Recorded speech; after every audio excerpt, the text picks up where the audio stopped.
Hello there, and welcome back. What is this place? Disconnected. Disconnected. Disconnected. Disconnected. Disconnected. Disconnected. Disconnected. Disconnected. Disconnected. Disconnected. Disconnected. Disconnected. Disconnected. Disconnected. I'm starting to feel disconnected. You have reached a number that has been disconnected.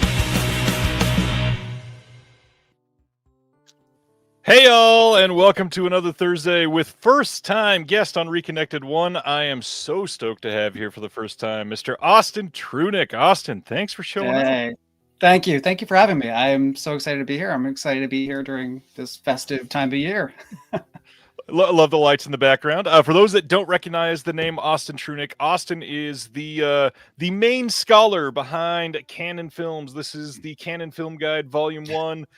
This is a very large book, and yet, if that's not intimidating enough, Volume 2, which is, what, twice the length almost? Yes. So the bar that you've set for yourself, Volume 3 has to be, what, 800, 900 pages, something like that? I'm working towards it. I am approaching it. We'll see when I get there, but boy, yeah, it's gonna be a beast. It'll be another doorstop. Yeah, I am so stoked because these, like, other than the Stephen Thrower books, maybe some of the most exhaustive books on cinema from the last 20 years or so. I love being in Stephen Thrower's company. That's awesome. Thank you. Always esteemed company. Tell us about Canon. Like, how did you first get into Canon? For everybody that has never given the deep dive to Canon Films. And you're frozen, which means you can't tell us anything. Hopefully you're back quickly. At least you're smiling on my picture. Let's check in with some of the chat while we wait on Austin to come back. Oh, there he is. And you're back. You were frozen for a good 20 seconds. Oh, my goodness. All right. How did you first get into Canon Films, for those that have never given the deep dive to Canon? Well, I grew up kind of out in the boonies in Ohio, and we didn't really have close access to a movie theater. So all of the movies I saw came through the video store, and Canon was king of the video store.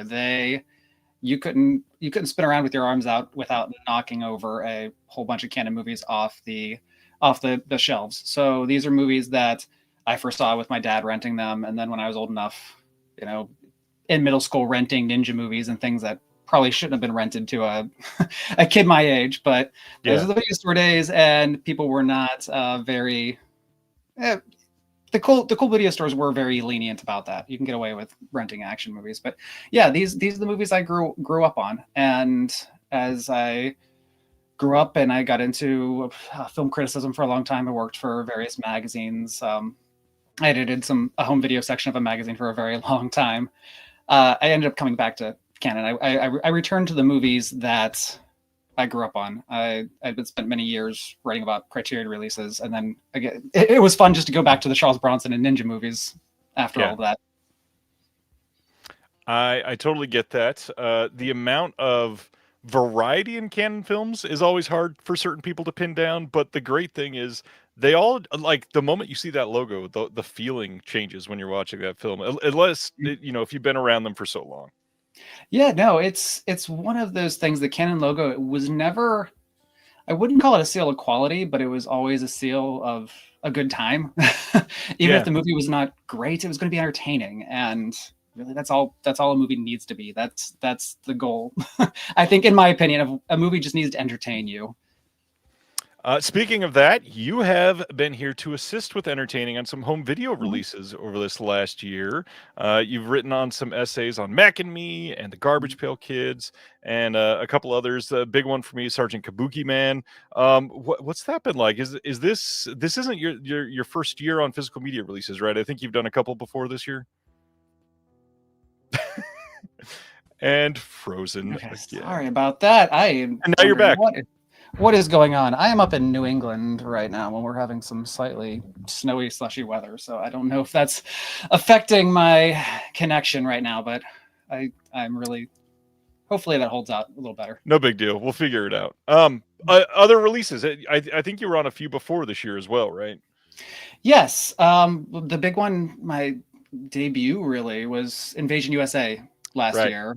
And that one was one I had a blast working on, because I recorded a commentary as well as writing the booklet essay for it, and I got to lend a hand with the interviews and things like that. So it was one that I really got to be involved in a lot of ways, and I couldn't have asked for better, more exciting. That's one of my favorite canon movies. All-time favorites, and that you couldn't have asked for a better first release to be involved in. I have a revised version of what appeared in my book on the Umbrella Masters Universe release, which unfortunately I think is way out of print right now. Yeah, but that was one I was very proud to be involved in. And Navy SEALs last year. That was that was another one that had a very interesting production history behind it. Many different scripts. I think I read 5 different versions of the Navy SEAL script, and every one of them was an almost entirely different movie from the last. It was really fun to get to break down how one idea became another idea, becomes another idea, and became Navy SEALs, the version we all know, the big, huge, silly action blockbuster. But I've loved doing the essays, especially because it allows me to kind of get a little break from canon stuff for a little while and explore other films that, of course, like these are all movies that grew up. They're the same era I grew up in, things I was exposed to many years ago. I've seen many times, and it's nice to write about them because my life has been just canon stuff for a long time. So it's a nice break now and then when the DVD work comes along. Is that frustrating for you, living solely in canon, or is that something you relish? I mean, I couldn't ask for better subject matter. Like you mentioned, they've done so many different movies. They were so prolific, so many films in such a short amount of time and in so many different genres that really it never gets boring, even watching these movies many times. And in most of the cases, these were all films that were done with either too small a budget, too small a crunch of time, usually both. And so the stories behind the making of these films is usually as interesting, if not more interesting, than the movies themselves. That makes sense. This is probably a silly question, and you've probably been asked this like 800 times, but out of all the canon films that you have not had the chance to work on a physical release for, what is the one that you think would be the most interesting one for you to write about? Which means not necessarily your favorite, but maybe the one that, like, if you get asked to do a commentary, you're so excited because it's not one that you get a chance to talk about a lot. Well, one that I keep putting this out there into the world because I know it's had a German release. I'd love to get a domestic one, but Over the Top is a movie that it'd be one of those commentaries where the film would end and I would just be talking over a black screen for another 3.5 hours. Because I could talk forever about that movie, but there's so many aspects, whether it's the actual arm wrestling competitions that Canon that used to promote the movie and how they traveled around the world. We have local celebrities, local news anchors in every city arm wrestling each other to promote this film, to just the history of that film. It started as a script. It was started as not a sequel, but a spiritual follow-up to The Farmer, the late 70s. And the early scripts for that movie are incredibly violent. And even all the scripts up until Stallone's final rewrite of the movie are super violent and crazy. You have Stallone like breaking Grandpa's arm in it and stuff. And I just love to go over the production history. And it's also a film that I am fascinated by the stories behind all the arm wrestlers. That's a rabbit hole I've gone down many times. Like, I could tell you these life stories of every person that, bends the arm with Stallone in that movie. So that is one that, while it's not my favorite one,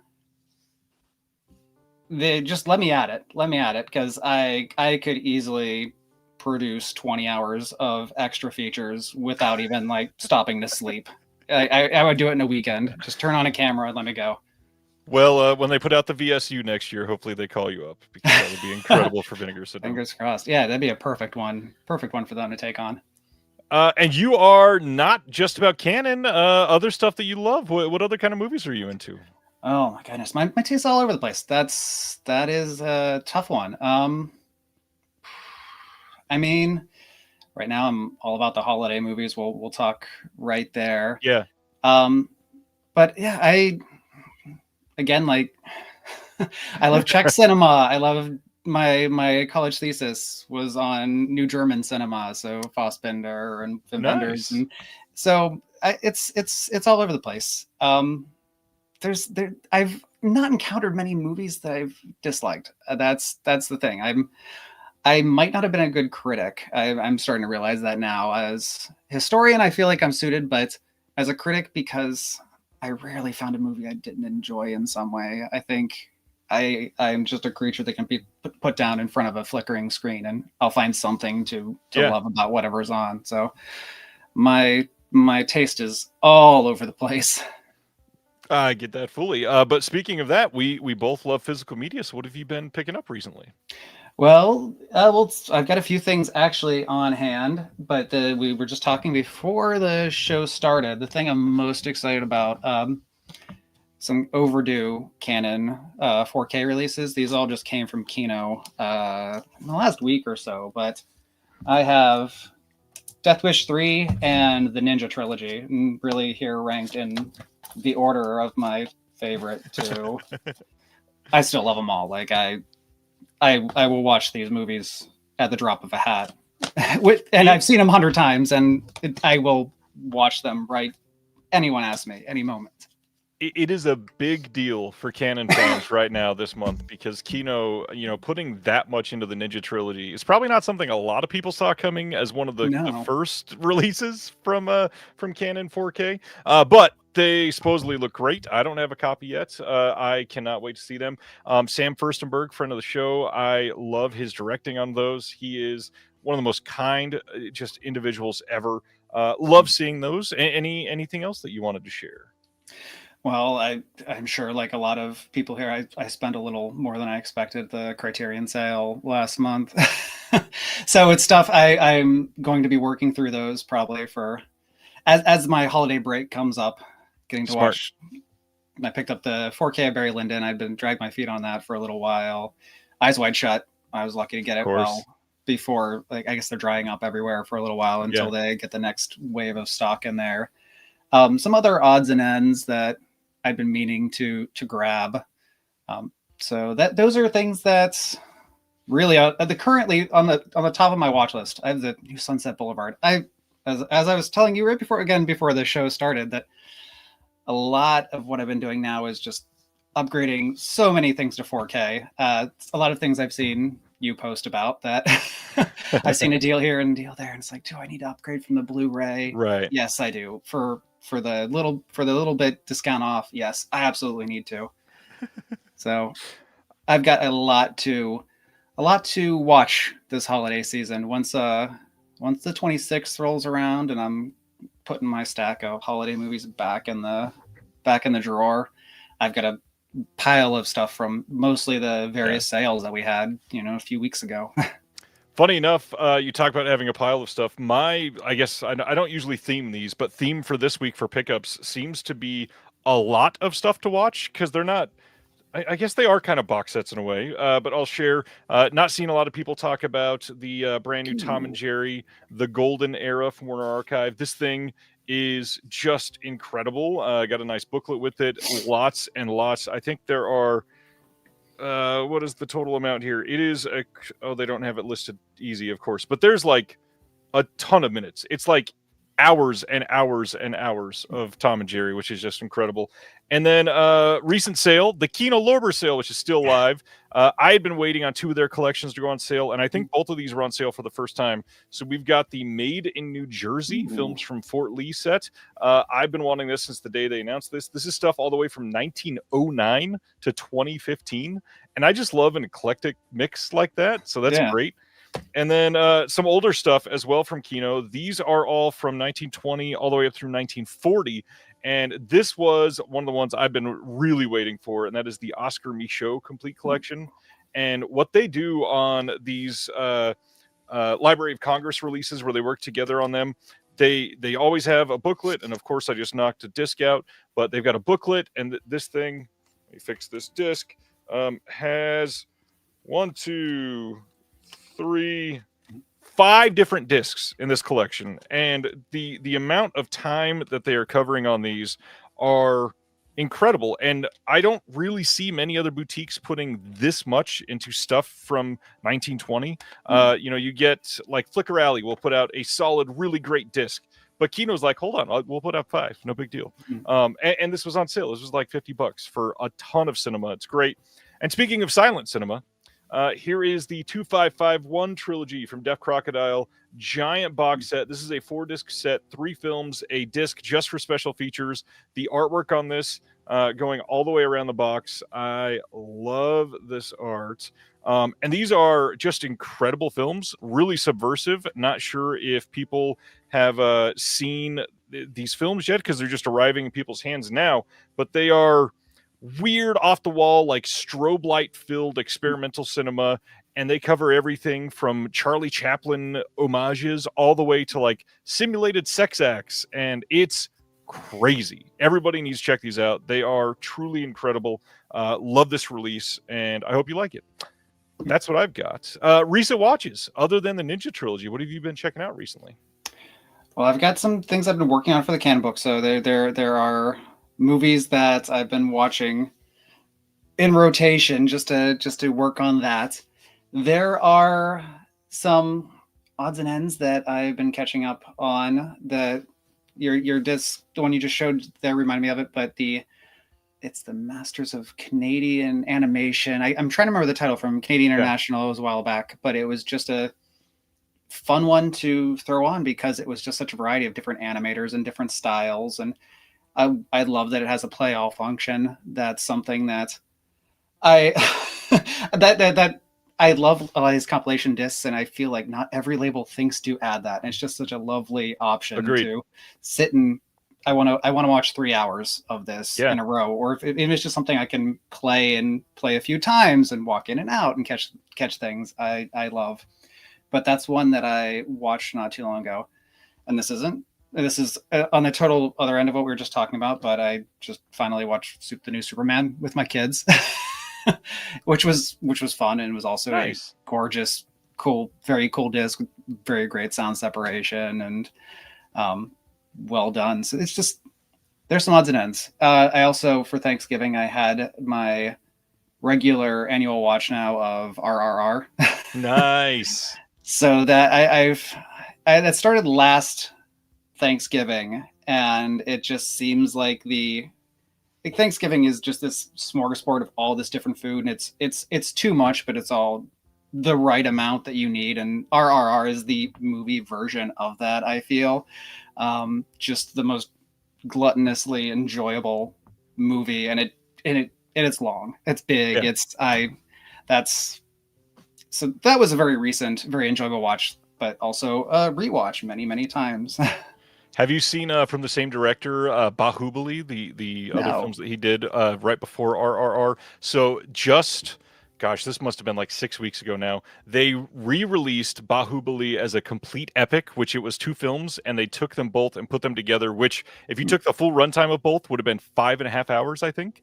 And because it's him as a director, they cut out like an hour and 13 minutes of it to make an epic of the 2. And I just saw it in theaters, and it's incredible. It's very like, if you love RRR, you would love it. Truly. Oh, I'll check that out. That sounds great. So my wife enjoys RRR as much as I do. So, are you staying up to date on modern stuff at all like that?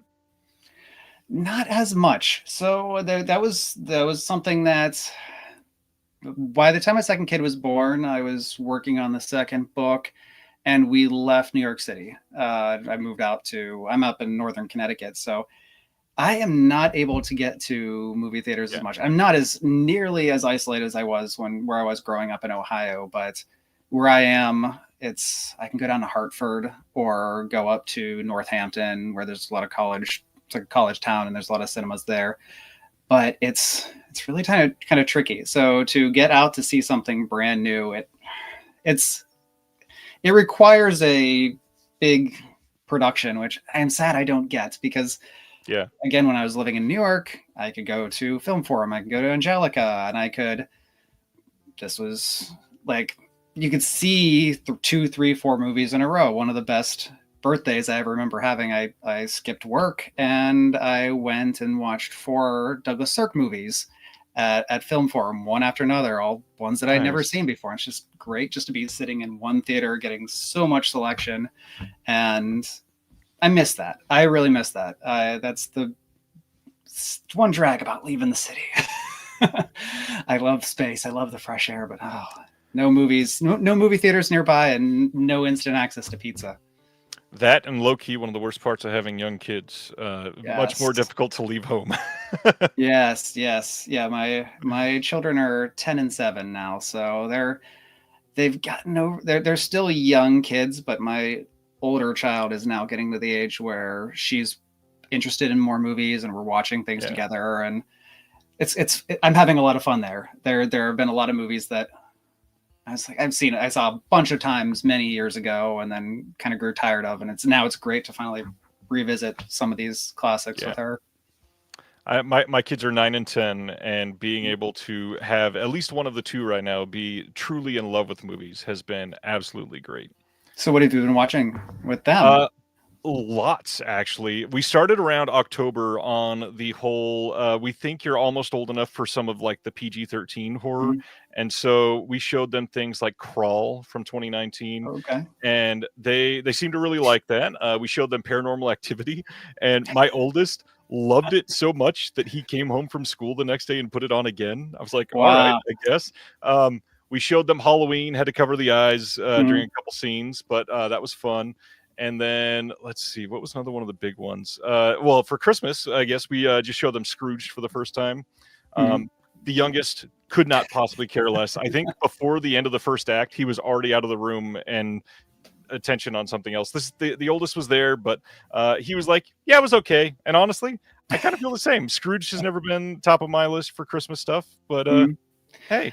That's fun that you mentioned the horror movies, because I'm always struggling because I don't know what's going to scare the kids, what they're going to enjoy. There's movies that, again, like I grew up watching more violent movies at a younger age than my so it's hard for me that skews what I think is appropriate for them. Cause like, I was watching at that age, I shouldn't have been. But so I think something like Poltergeist was a movie that I hadn't seen in a while. I was like, you know what? I remember that being not quite, being scary, but not as horrifying as other stuff I saw. I don't remember as being as scared of it compared to other things, but then my daughter loved it. My younger one was not ready. We had to stop the movie, calm him down. The face melting scene is pretty terrifying. Yeah, the whole ending, which totally escaped my mind with skeletons popping. Oh my gosh! Like, no, what was I thinking? What was I thinking? But my older child, she loved it. She's a little braver. She's also 3 years more development. A lot happens between the ages 7 and 10. It's true. The other one that just reminded me, Arachnophobia. We just showed them that one, and it's silly enough, but they were like, "This is obviously fake," and we can love like the way that they're acting, and they both walked away howling at a couple of the scenes from that movie. That was a good one. That's cool. This last weekend, though, I got to see a ton in the theater. This year has been really high for theater watches for me. It's the first year where I felt like I could ask my mom to watch the kids often. And so I've seen a lot, but this weekend I saw 6 in the theater. Wow. Yeah. But the only one I really want to talk about is Hamnet. Obviously this movie is getting a ton of praise right now from pretty much everybody, but it is certainly not going to be a for everyone watch. I truly liked this movie for most of it, and then after the first 2/3, where I was just liking it, the final act kicked in, and I was there for it. It's one of those movies where like I'm willing to bet that on a rewatch, it hits a lot harder. But I truly like just dwelling on it since then. I know that it's one of my favorites for the year. The acting is absolutely incredible. I was very, very happy with it. I obviously this weekend saw Kill Bill, The Whole Bloody Affair, like everybody and their mother that went to the theater this last weekend. Had a great time with it. Went there with my buddy KB. Glad he was there with me. It was a good time. I hope people get a chance to check it out. The rumor is that it might be coming on physical media next year, but with Tarantino, you never know. He changes his opinions like the wind. I just bought the 4Ks of each one separately, maybe 3 months ago, so it's bound to come out in that form. Perfect timing. We all appreciate you, Austin. No problem. No problem. I'm doing my part. So after our discussion on announcements tonight, we're going to be talking about off the wall, off the beaten path Christmas Blu-ray recommendations or holiday Blu-ray recommendations. Lots of fun stuff. I've got a stack here that I think there's a couple at least that you won't have. But I'm hoping. I'm hoping you want to take turns with those because I feel like we might have a little bit of overlap. So I'm trying to like stack them in the order that I want to talk about this one first. All right. So after this, we're going to talk about 5 each, and then we'll probably have some honorable mentions. I purposely did not pick the really obvious ones. So, your Silent Night, Deadly Night. Yeah, most people love that. Watch that. I did not choose that. Hopefully you didn't. I did not want to put that on the stack. A lot of these I don't get a chance to talk about a lot. A couple of them, I don't know that I've ever talked about them on the show. All right. Eager to. But first, let's get into announcements. This week we got a fairly large number of announcements. We're going to talk about first. Deaf Crocodile had 2 titles that are coming with a brand new slipcover. These are standard editions that the deluxe editions had sold out. These are now available from the Deaf Crocodile site. It's just the standard edition with this brand new limited edition slipcover on the outside. There's only 300 of each slipcover. And they are cheaper right now if you get them with the slipcover while they just went up. So go check those out now. We got In the Moscow Slums and then The Tragedy of Man. Both of these, truly great discs. Absolutely worth it. The Tragedy of Man is an animation epic, and In the Moscow Slums is a very modern film, but beautifully shot. Some really great colors. Check it out. Love both of those movies. Are you a Deaf Crocodile person? Have you checked out anything from them? Yeah, I mean, I jumped on them as soon as I saw some of the Czech animation we were talking about with the Pied Piper was a great one, and I love that somebody is looking at some of these more eastern side of Europe releases because somebody needed to. So their Deaf Crocodile is a label that I look forward to their announces, and there's so many that like, oh, I'm hoping. I spent probably an inappropriate amount of time in many years ago, early 2000s, when I lived in Prague for a little while, stalking Jan Schwankmeyer. And I realize now it's stalking. I was a young person. I wasn't willing to admit it then, but just sort of heading to his gallery every chance I can get in hopes to catch him in there and to get to meet him. But that's somebody that's like, ooh, someday, oh, that'd be the perfect label. Yeah. But yeah, so again, like I love some of this Eastern Bloc animation, and they are the ones supplying it to us, which is fantastic because this stuff was a lot of the stuff they put out was rare in the DVD days, if unavailable at all, which is incredible. Yeah, we got a whole 6-month slate of theirs to discuss at the end of the announcements. We will get deep into there for sure. And Craig from Deaf Crocodile is watching, and he says, "Believe me, we've asked. He's not interested." Well, thank you for asking him. You guys are awesome. At least they're on it and they're of like mind. Yeah. Next up, Blue Underground capitalized on the David Carradine Kill Bill popularity at the moment and said, let's announce our next 4K title, which is going to be Circle of Iron from 1978 from the mind of Bruce Lee. I got to imagine, as a Canon fan, you've liked some Blue Underground stuff over the years. Yeah, absolutely. I mean, a lot of my Fulci releases are still there. I haven't gone to the 4Ks yet. I've still got the Blu-rays sitting on my shelf. But yeah, Blue Underground, again, that's a label that they've been at it for a long time, and I've appreciated a lot of their releases. Yeah, I just can't imagine people not loving Blue Underground. I mean, some of their 4Ks look absolutely incredible. So yeah, eager to see this. Carradine is iconic. I'm stoked for it, and especially because I don't have a Blu-ray either. That's the best thing. Next, we had heard about this title coming literally a little over a year and a half ago, I think. But now, coming on February 10th on 4K from Kino is Somewhere in Time. This is the Christopher Reeve and Jane Seymour film. This has a brand new HDR Dolby Vision Master from a 4K scan of the negative. It's got a new commentary from Tim Lucas on here. We got a new commentary by Julie Kurgo and Peter Henkoff. There's a archival commentary on here as well, and then there is a bunch of archival extras on the Blu-ray disc. disc. This is a very similar story to, speaking of Deaf Crocodile, the film Sirius that they put out on Blu-ray this year, which is incredible. So if you guys are into Somewhere in Time, or if you're if you like Sirius and you've not seen this, these are probably a safe buy. Have you seen Somewhere in Time? I have. Christopher Reeve and Cannon have a very close history together for a few years. This makes me, I enjoy Somewhere in Time, but it makes me really long for a nice release of Street Smart.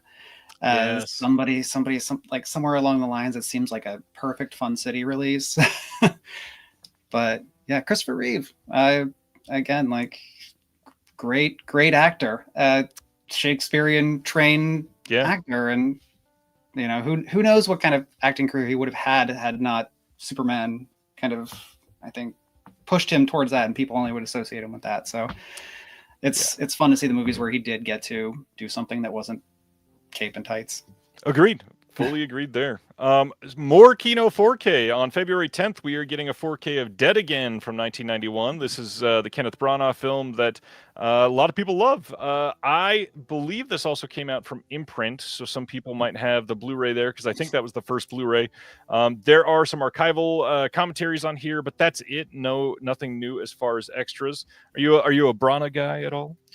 I can't say I'm familiar with this one. I do see Hannah Shagola on there, who I love. I was talking about Fassbender being one of my favorite filmmakers earlier, and I know she's in everything there's. And then for her from the Delta Force again, she's somebody who just popped up, and her later career is very interesting. But yeah, I've not seen this, but I'll watch anything with her in it.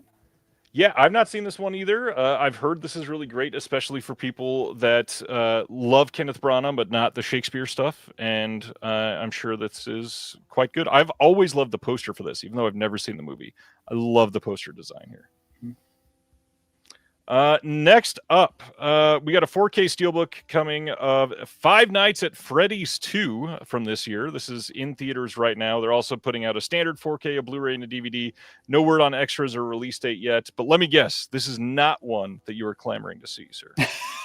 So I have a kid. My older child, being 10, is very interested in YouTube videos that have one of the video games that they're playing and people talking over it. So that is all I really know about the Five Nights at Freddy's. Is it's my children watching other people play it as, very loud people talk over top of it. So I don't know. I'm probably a little would be tainted if these movies are good. I think that might spoil them a little bit for me, just because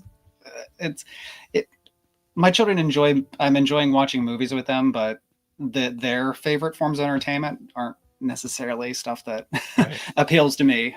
Playthrough videos. And so I saw this in the theater this weekend. I did see the first one with my kids. This movie was hot garbage.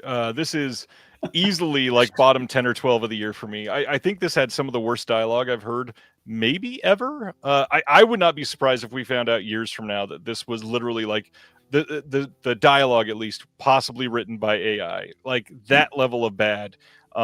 Things said that don't sound human in any way, spoken by humans, not like characters. So yes, I did not like this movie. If you love this movie, I'm sorry. I could not stand this movie. This movie felt like it was 4 hours long. Ooh. Next up, though, Lionsgate Limited this week announced a 4K Steelbook coming on January 13th of Eli Roth's Cabin Fever. Erica Schultz's least favorite director, Eli Roth. I actually really like this movie quite a bit. It's going to have Dolby Vision on this. We've got the Steelbook that it's coming in, and then the brand new extras. There's a piece called Scratching the Surface, a look back, and then there's Establishing Shot with Eli Roth, and then all kinds of archival extras. Are you into Cabin Fever? I have not seen Cabin Fever probably since it came out. How long are we? This how long was has it been 2002? Now? Yeah, 2002. Okay, so I would have been in New York. Yeah, that would have been.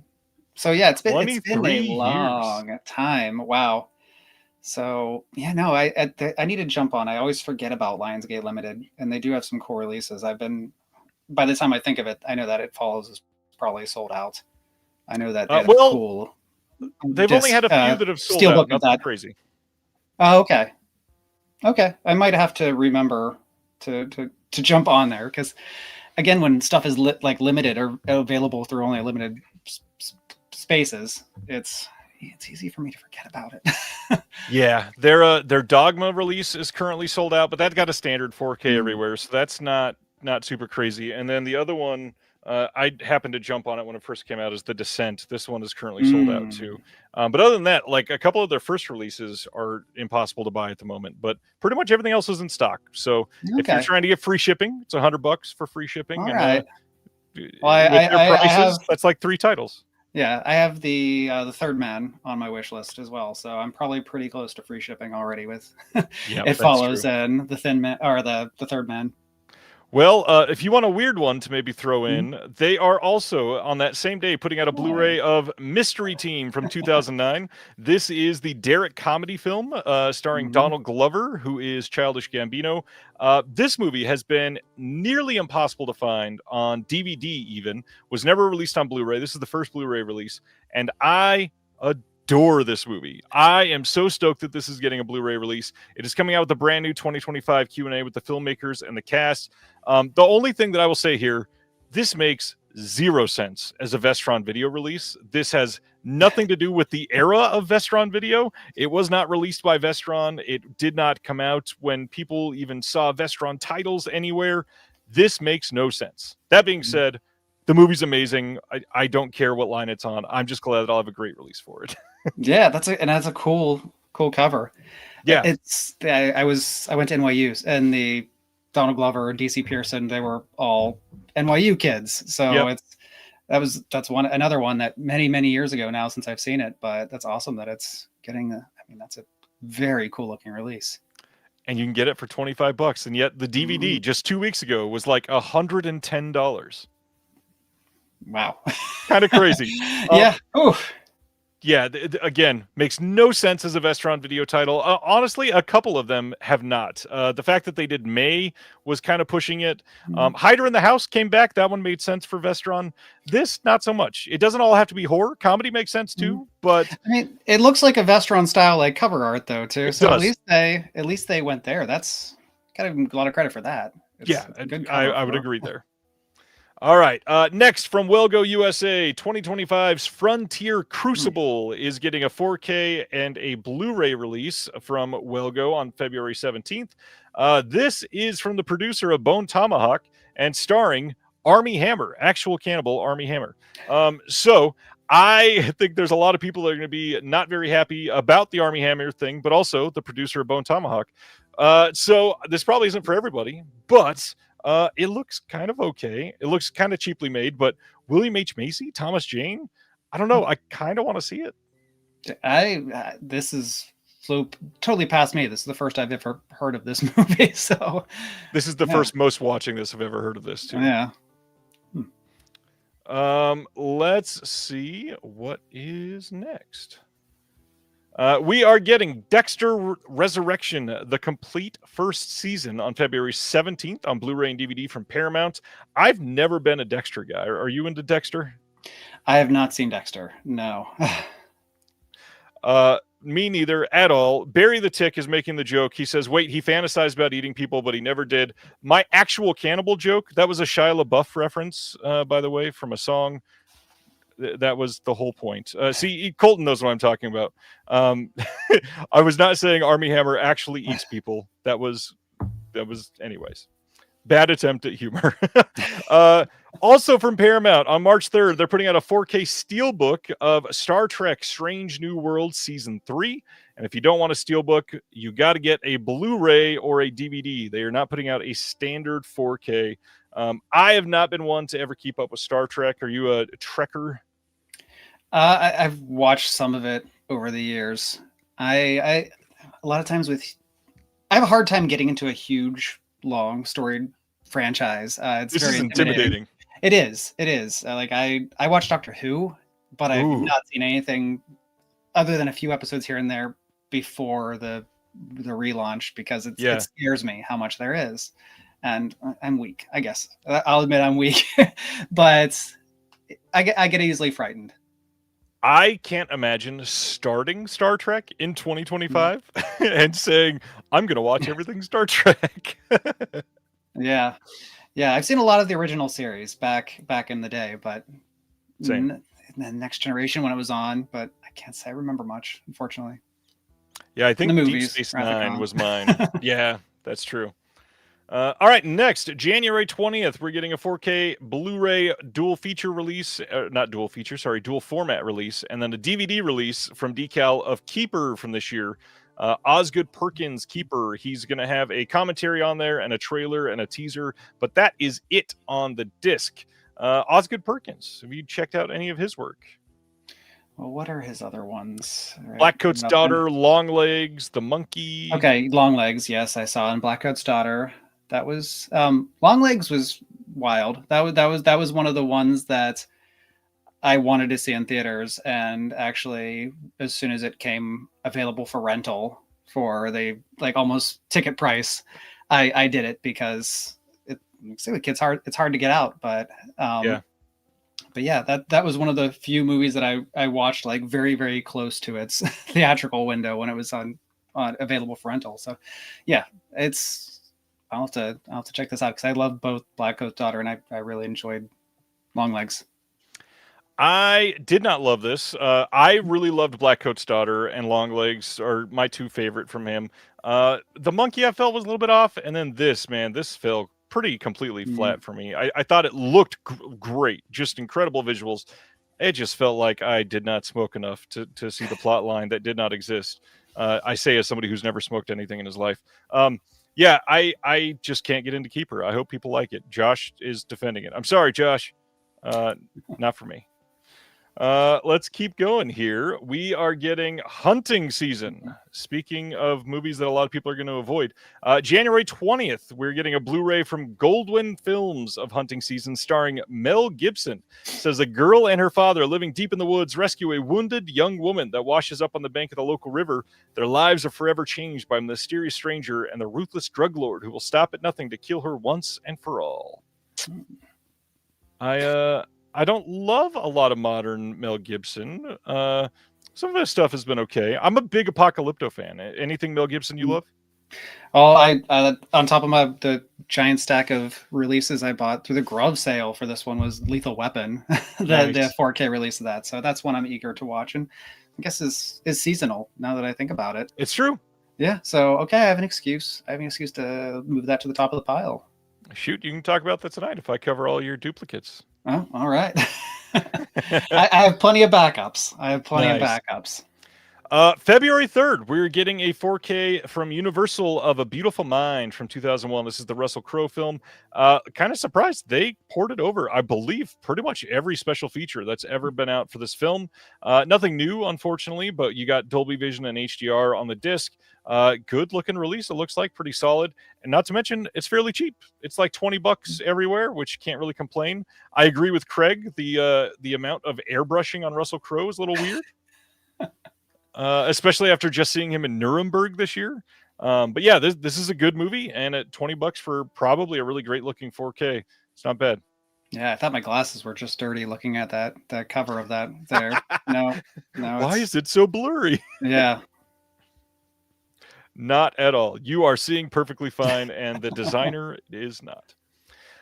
Warner Archive released a ton of announcements this week. Are you into Warner Archive? I am. Sneak preview. I do have a Warner Archive release in my Christmas pile, but Ooh.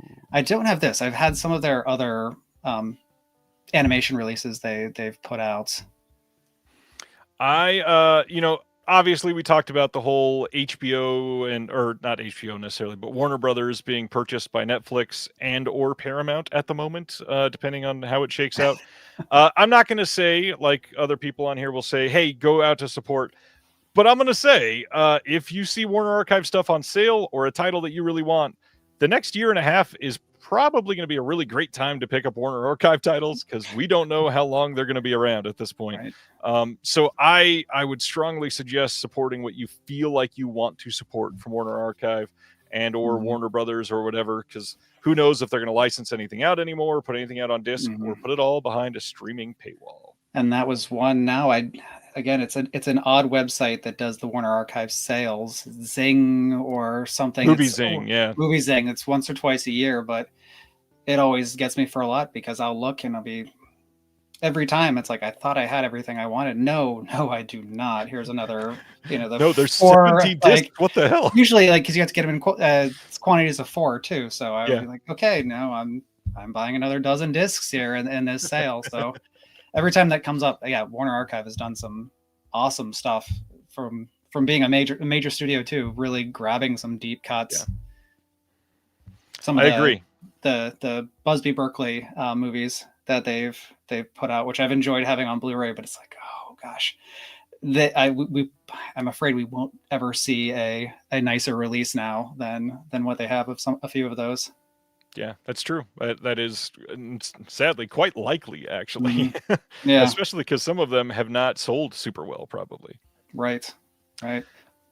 All right. I believe all of these are coming out on January 27th, and all of them are coming on Blu-ray. No 4K announcements. So we have the new Fred and Barney Show, the complete series. This is from 1979 and is a Flintstones. It is a Flintstones spin-off. And this was almost 20 years after the TV debut of the Flintstones. And this is going to have 1080p masters from 4K scans of the OCNs on all of these episodes. We got 2 discs on this release. It is 410 minutes worth of animation. We got subtitles, no extras on here. But again, 2 discs worth of lots of great animation. Definitely need this for sure.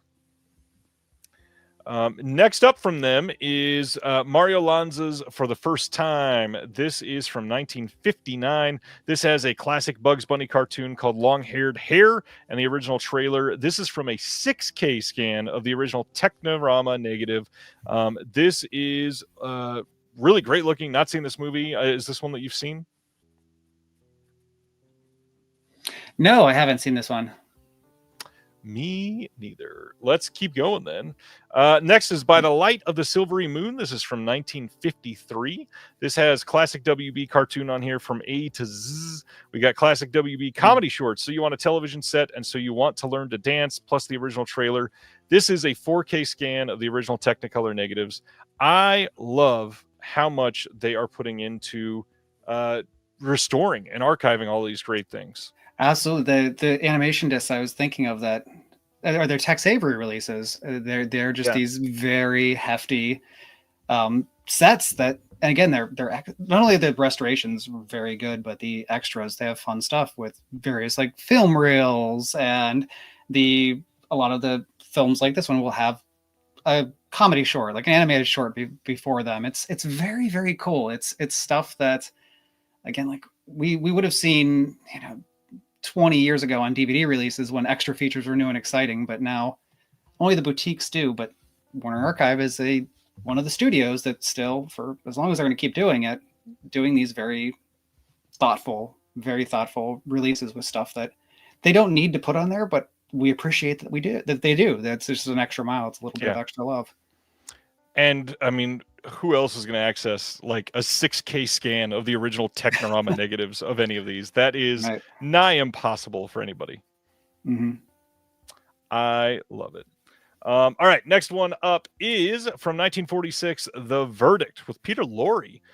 This one says Superintendent Grodman of Scotland Yard built an airtight case into a noose around a killer's neck. Then, too late, evidence exonerates the hanged man. Grodman retires in shame. Then a new case, a diabolical locked room murder, gives Grodman the chance to redeem himself. Sidney Greenstreet and Peter Lorre, whose charismatic screen teamings began with The Maltese Falcon and continued through many beloved films during the 40s, play Grodman and his effete artist comrade hunting for clues in the fog-bound gaslit streets of 1890 London. I need to see this. This has 2 classic Warner Brothers cartoons, Hair-Raising Hare and Birth of a Notion. It's got some radio programs with Peter Lorre, and then it's got one with Greenstreet on there as well. And then this is a 4K scan of the OCN. Great sounding disc. Awesome. Yabba dabba don't on that animation. I will note that, Gary. Thanks. Next up is Manpower. This is a huge cast here. Edward G. Robinson, Marlena Dietrich, George Raft, 1941's Manpower. This one has a classic Warner Brothers cartoon, Snow Time for Comedy, and then Joe Glow the Firefly. This, again, 4K scan of the original nitrate negative. Can't really argue with that, especially with Dietrich in it. It's going to be gorgeous. Yep, absolutely. And Just, still not... I was going to say, like Warner Archive, you could just go to their website. And if you have any need for Technicolor musicals, you're not going to find more in one place than through the Warner Archive. That's true, especially with that good of restoration. Right. Next, one of the bigger ones that I know a lot of people are going to be after, 1952's The Narrow Margin, coming on the same day. This one is a 4K scan of the OCN as well. We got an audio commentary by William Friedkin. This is not a new commentary, obviously. That was a joke. Including audio interview excerpts by Richard Fleischer. We got a classic short subject, So You Never Tell a Lie, and then a classic cartoon called The Super Snooper. Yeah, this sounds great. You got Charles McGraw, Marie Windsor, and Jacqueline White. It says, pack your bags for one of movie history's greatest trips, a nifty film noir thriller that Time magazine deemed worthy of being bracketed in the select group of train thrillers headed by Alfred Hitchcock's The Lady Vanishes. On that note, I must own this. Yeah. And then Red Dust from 1932 is the next one. This one with Clark Gable and Jean Harlow. This has 2 MGM Technicolor shorts called Over the Counter and Wild People. An audio-only Gulf Screen Guild Theater broadcast with Clark and Ann Southern. And then the original 1932 text theatrical trailer, including alternate scenes from the final feature. That's a really cool feature. And then this is from a 4K scan of best preservation elements on this one. So not quite the OCN, but as best as they can do. All these sound wonderful. Yeah.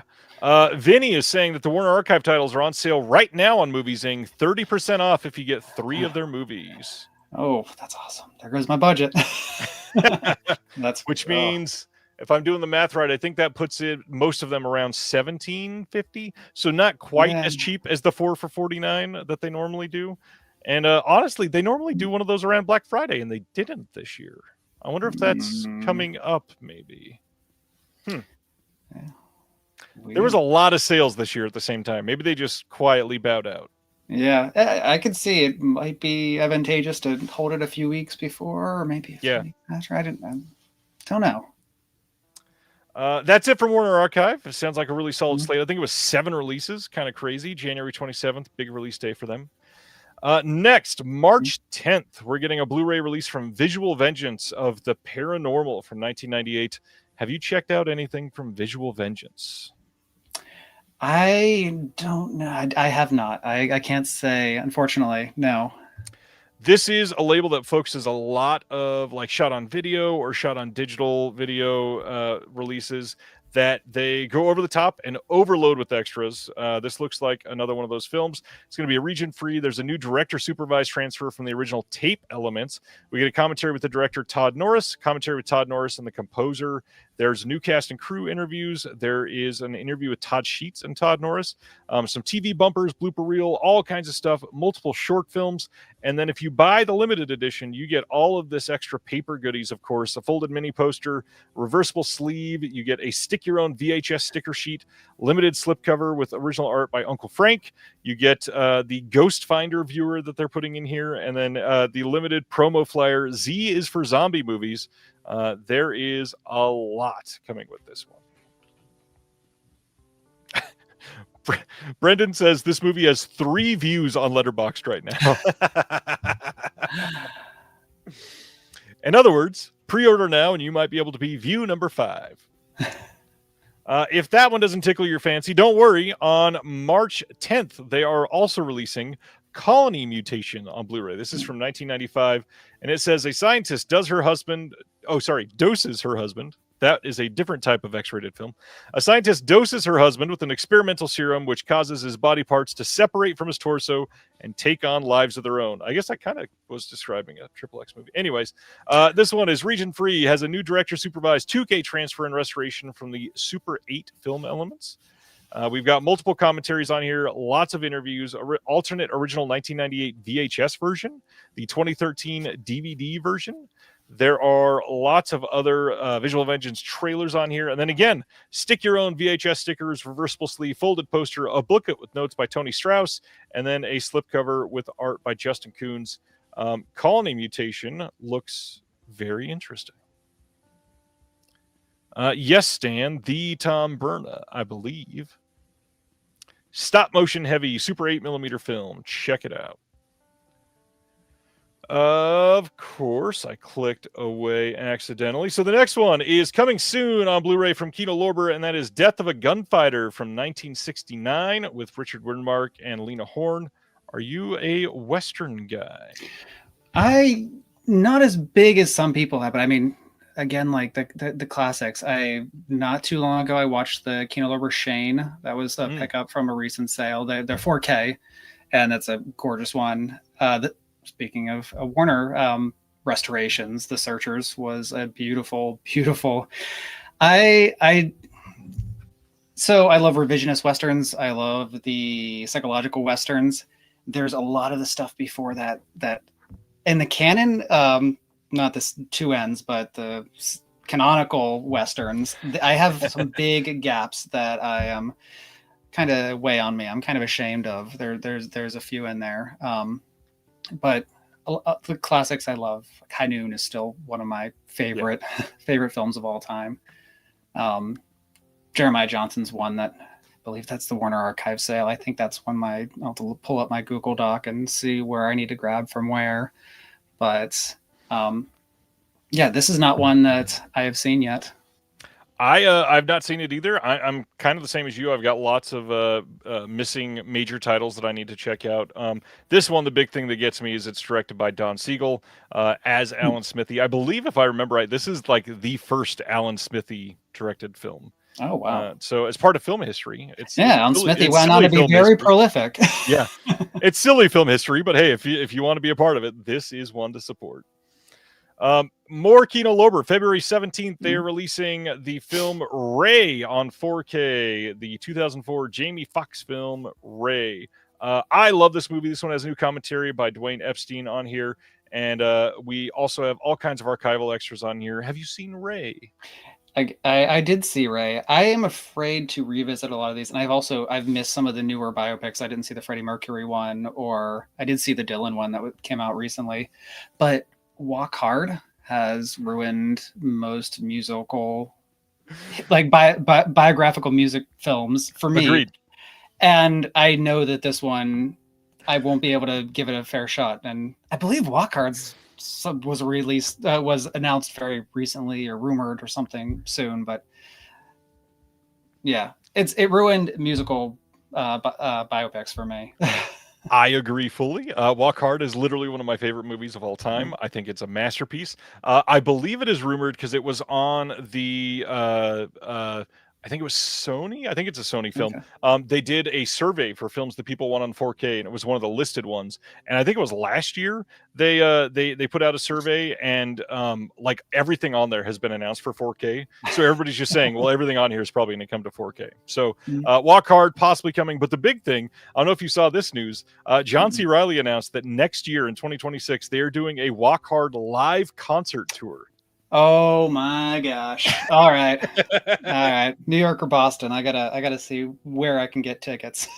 I heard that and I said, no matter where it's playing, I must go to one of these performances. That's amazing. That's amazing. Yeah, I think it was on Steve-O's podcast where he said it live, and I immediately was like, no freaking way. I have to be there. That's so cool. All right, next, February 24th, Kino is releasing a box set of sorts of the Peter Sellers early classics that they have announced recently as getting standalone releases. So if you pre-ordered some of those, this is probably going to feel like a little bit of a slap in the face. But it's kind of nice because now you can cancel those or pick them all up in one fell swoop.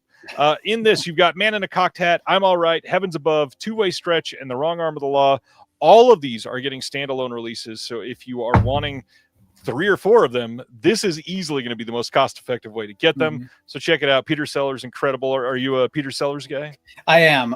The Pink Panther movies are one that I'm eager to, with my kids, to show to them. And it's probably one that there's going to be racier moments that I have forgotten about that I'm going to have some regrets, but I think they're going to love.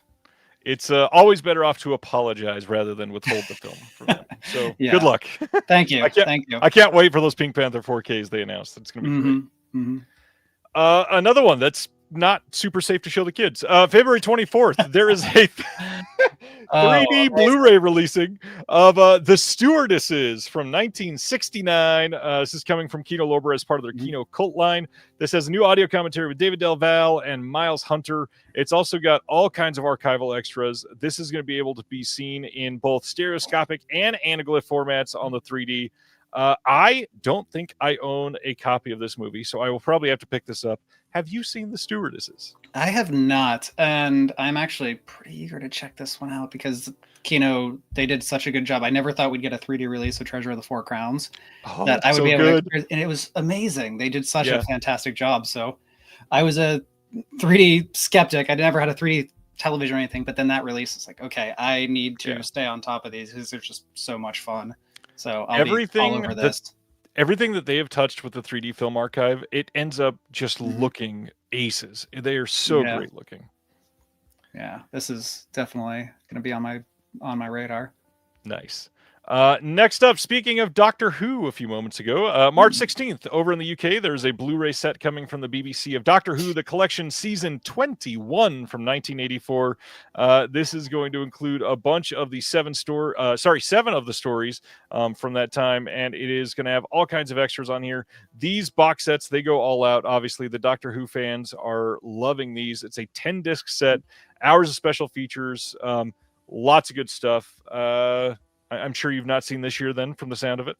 I haven't. And I don't know if anybody has any advice on how to get into the pre-relaunch Doctor Who. I'm happy to hear it because I don't know if I should work backwards or if there's a definitive place to start. I know you can't start all the way from the beginning because a lot of those are lost, but yeah, if there's any advice, I'm open to hearing it because I'm very curious. I would love to see the earlier stuff, but I'm intimidated by the amount of it.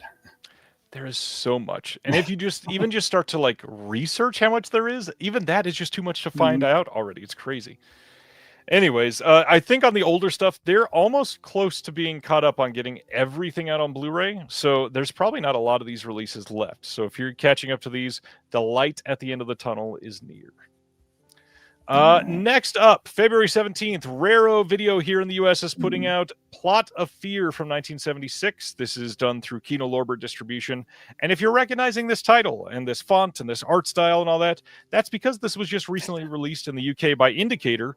And I will just happily say you should probably get that release if you want this movie, because this is wholly as in WHOLLY, wholly inferior compared to the Indicator release. The Indicator release is a 4K and has loads more extras.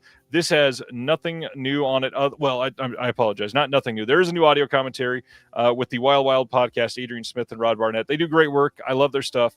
But the Indicator release is so far beyond this one. It's kind of sad they even tried.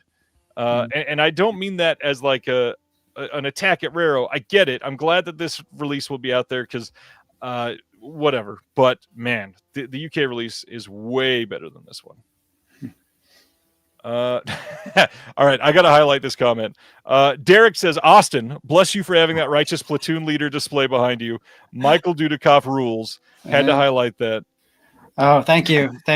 My wife, she'll come down here. This is my office. In one corner it's also we have a guest bed over on that side, but it's Canon stuff all the way around. And she was sitting there on the bed while I was working on the computer here, and she's like, how many pictures of Michael Dudikoff do you have on the wall or like cutouts? And I really hadn't thought of it because it's like so many different Canon things I've had. And I'm like, okay, I can sit here and count like 7 or 8 pictures of Michael Dudikoff just around the walls. So in other words, the answer is not quite enough. No. There's room for more. I have wall space to fill. And the ceiling. We'll get there eventually. Next up, December 23rd, Blu-ray from Wellgo USA coming of Delivery Run from 2024. This one sounds sort of interesting. It says Lee, a food delivery driver in snowy Minnesota, struggles with mounting debt, unpaid bills, and pressure from a ruthless loan shark. His day spirals into terror when he finds himself ensnared in a deadly game of cat and mouse with the mysterious and deranged snowplow driver. the very classic, Mhm. quite quick driving snowplows. On the icy back roads, he fights to protect himself and a goldfish named Reggie from the relentless stalker, but quickly realizes his only chance of survival is to outsmart the crazed killer. I have never heard of a deranged killer film protecting a goldfish. The protecting a goldfish. That sold me. The snowplow being the villainous snowplow is there's a lot going on in that summary that you There read, is. and all of it fascinates me. All of it. I would check this one out.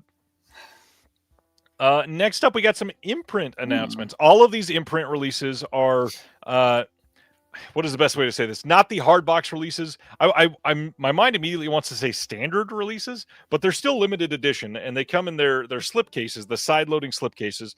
But they're not. These are not the super expensive $85 4K releases. These are going to be about $25 for a Blu-ray. And February 25th is when these are all coming out. The first one, The Fabulous Baker Boys, starring Michelle Pfeiffer. This is from 1989. This one, kind of a pretty incredible cast. We got Jeff and Beau Bridges both on here. You've got, like I said, Michelle Pfeiffer in her prime. I mean, this was 1989. Written, directed by Stephen Kloves, who adapted the screenplays of 7 of the 8 Harry Potter films. Yeah, this movie's pretty great. Had a US Blu-ray release a couple years ago. This is the first Australian release. All of the extras on here are archival extras, so not a ton of new stuff to go over. But I'm glad this is getting a release, and people can get more eyes on this movie. Have you seen The Fabulous Baker Boys? It's been a long time, but yeah, that's one that I'll need to. I should revisit. It is a musical rom-com for those that have never seen it. It is a pretty good movie. Yeah, what a cast! What a cast! Absolutely. And next up, one that has many Blu-ray releases, and yet none of them really great. The same date, same imprint, and all that. We got Robert De Niro and Wesley Snipes in The Fan. This is directed by Tony Scott. So everybody that's collecting all of the Tony Scott films, you got to have at least one copy of this. But unfortunately, literally no extras. And at this point, none of the releases of this film have extras at all.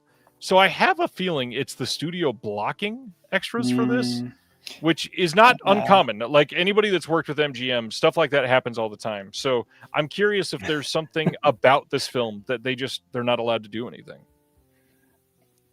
MGM is they tend to limit stuff. That's all I'll say. Yeah, have you done something for an MGM extra? Well, they own most of the canon library. Oh, that's true. That's true. That's true. They're yeah. And unfortunately, not everything can be included that you'd like to see included in some of these things. I always laugh listening to an audio commentary on an MGM film, and every so often there will be like a 4-minute break, and you know that the person doing the commentary didn't just stop talking. MGM just had them remove that portion, and it's like, come on, this is ridiculous.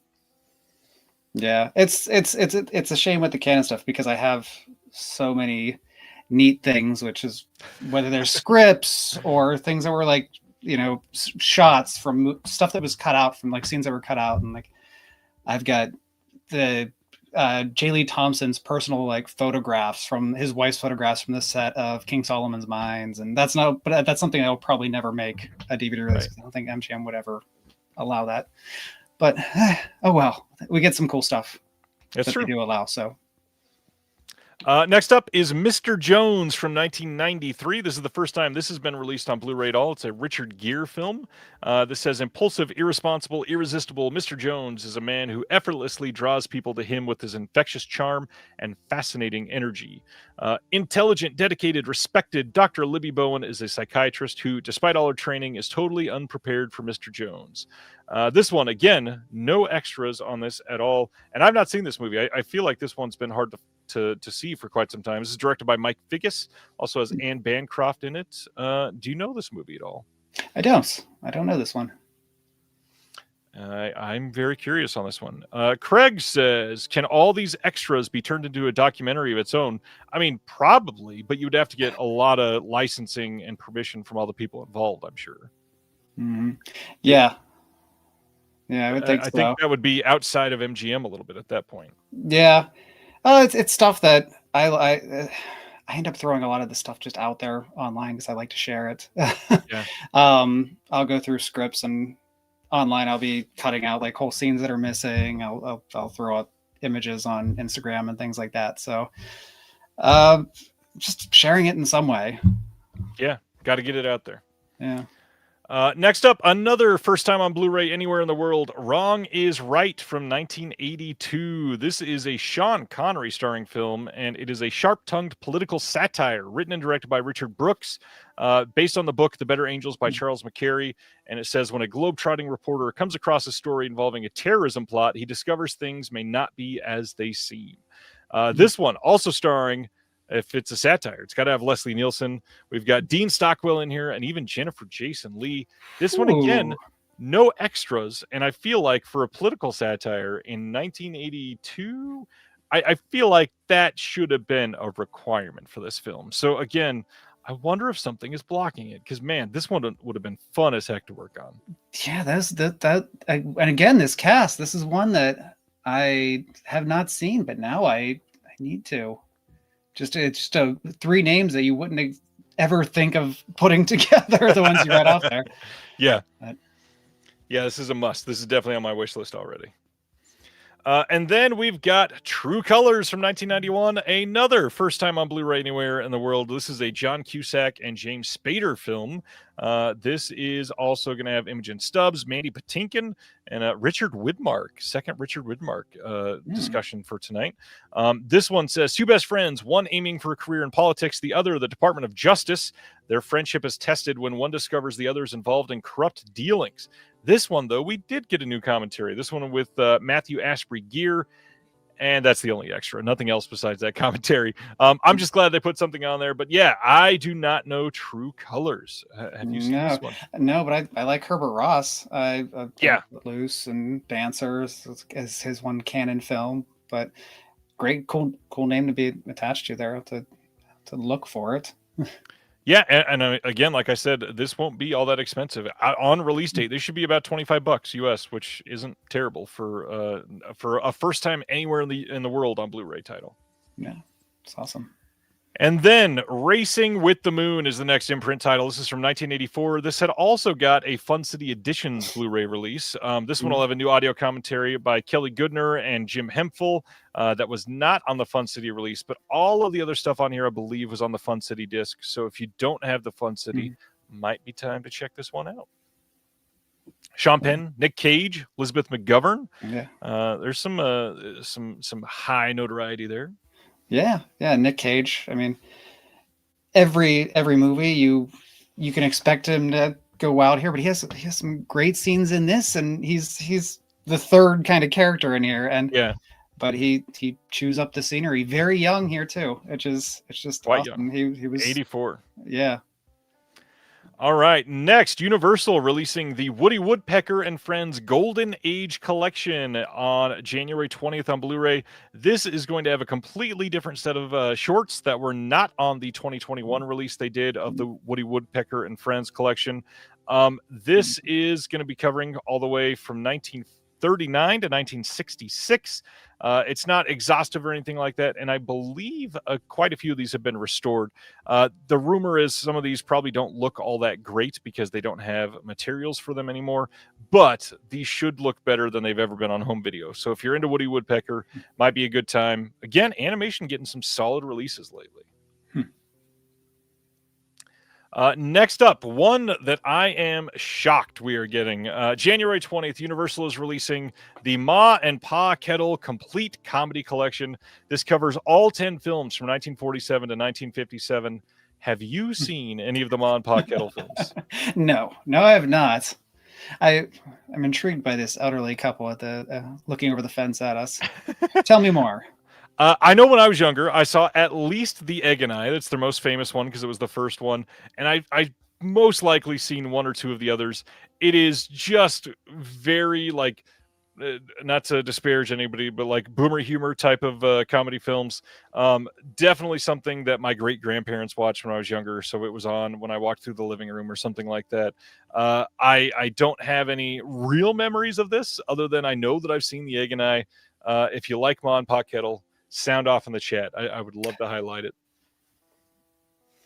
And then next up, we had talked about Shameless coming on a complete series Blu-ray release on January 6th. Well, for everybody that was buying the individual seasons, they're also putting out a season 10 and season 11 individual releases. So you don't have to pick up the full box set to get those last two if you got the first 9. I'm not a Shameless person. I've never seen it. Have you seen the show at all? Mm-mm. Good. We both have zero knowledge. I know it's beloved. Neither one of us have given it a crack at all. This year, speaking of Nick Cage, he was in 2025's The Carpenter's Son, and it is coming to Blu-ray and DVD on February 9th over in the UK from Altitude Film. No word on the extras on this yet, so I'm guessing there probably won't be any. But I've heard this is kind of interesting. I want to see this. I've heard it's not great, but I've also heard it's very unique. So yeah. Let's see. Vinny talking about Mon Pa Kettle says, corn pone humor, as we used to call it, prototype for Hee Haw. That is quite in line with Hee Haw. That's true. My kids they've gotten into red green. It's a weird thing for 2 Gen Alpha children to get into, but I'm curious. Then will Mon Pa Kettle be their current humor interest? Watch, we get a resurgence in Mon Pa Kettle love in people under the age of 14. All right, next up, we talked about this film semi-recently too. 2025's Good Boy is coming to 4K, Blu-ray, and DVD over in the UK on February 16th from the new label Visions Home Video. This is going to have a making an indie film featurette and a trailer on the disc. It's going to have a slipcover, 4 art cards, and a reversible poster. Did you happen to see this film this year? Mm-hmm. So this is a unique movie. I saw this one in the theater, and it is essentially a horror movie from the perspective of the dog. The entire movie is shot low to the ground like that. It is only what the dog is able to see. It's kind of like third person where you can see the dog and the dog reacting to things, but you're not delivered plot in a way that you as a human would understand. It's basically just what the dog would hear. So you don't get like full conversations. You don't. You'll walk in the room and see like some movement in the corner and be like, oh, there's something there. And you're going to stare at it for a second. But it was an interesting movie. Was it fully successful? I don't think so. But that sounds cool though. It's like, what a cool concept. It took a wild swing, and I love the poster, and the dog was incredible. So yeah, check this out. This one, honestly, kind of surprised for a brand new label. This is available to pre-order in the US, which means that's probably even marked up a couple dollars for only $30 from a couple of the third-party retailers. Awesome. Media OCD or Animigo, they are putting out on January 20th. Prime Rose, a time slip of 10,000 years from 1983. Are you an anime fan? A lapsed anime fan. I went through the days of buying, a few episodes of stuff at a time, Neon Genesis Evangelion and stuff from Suncoast Video when they were on the tapes. So I've missed a lot of stuff over the last couple decades, but 80s and 90s like mech stuff was my jam for a long time. Nice. Up to the early 2000s. I saw somebody was doing a Project Echo release or did one recently, and that's one that struck a nerve that I'd forgotten a long time ago. It's like, oh boy. So this one, if you order from the Media OCD website, you'll get a free slipcover, and then there is going to be dub outtakes, dubbing, cast interviews, dub staff commentary, trailers, design sketches, stuff like that. Looks like a solid release if you're into anime, and I love that some of these older animation releases are getting like decent restorations and looking good on disc. Yeah, the colors always look awesome, even even when the animation isn't as smooth as some of the higher budget stuff. Like the colors are incredible on Blu-ray. Yeah.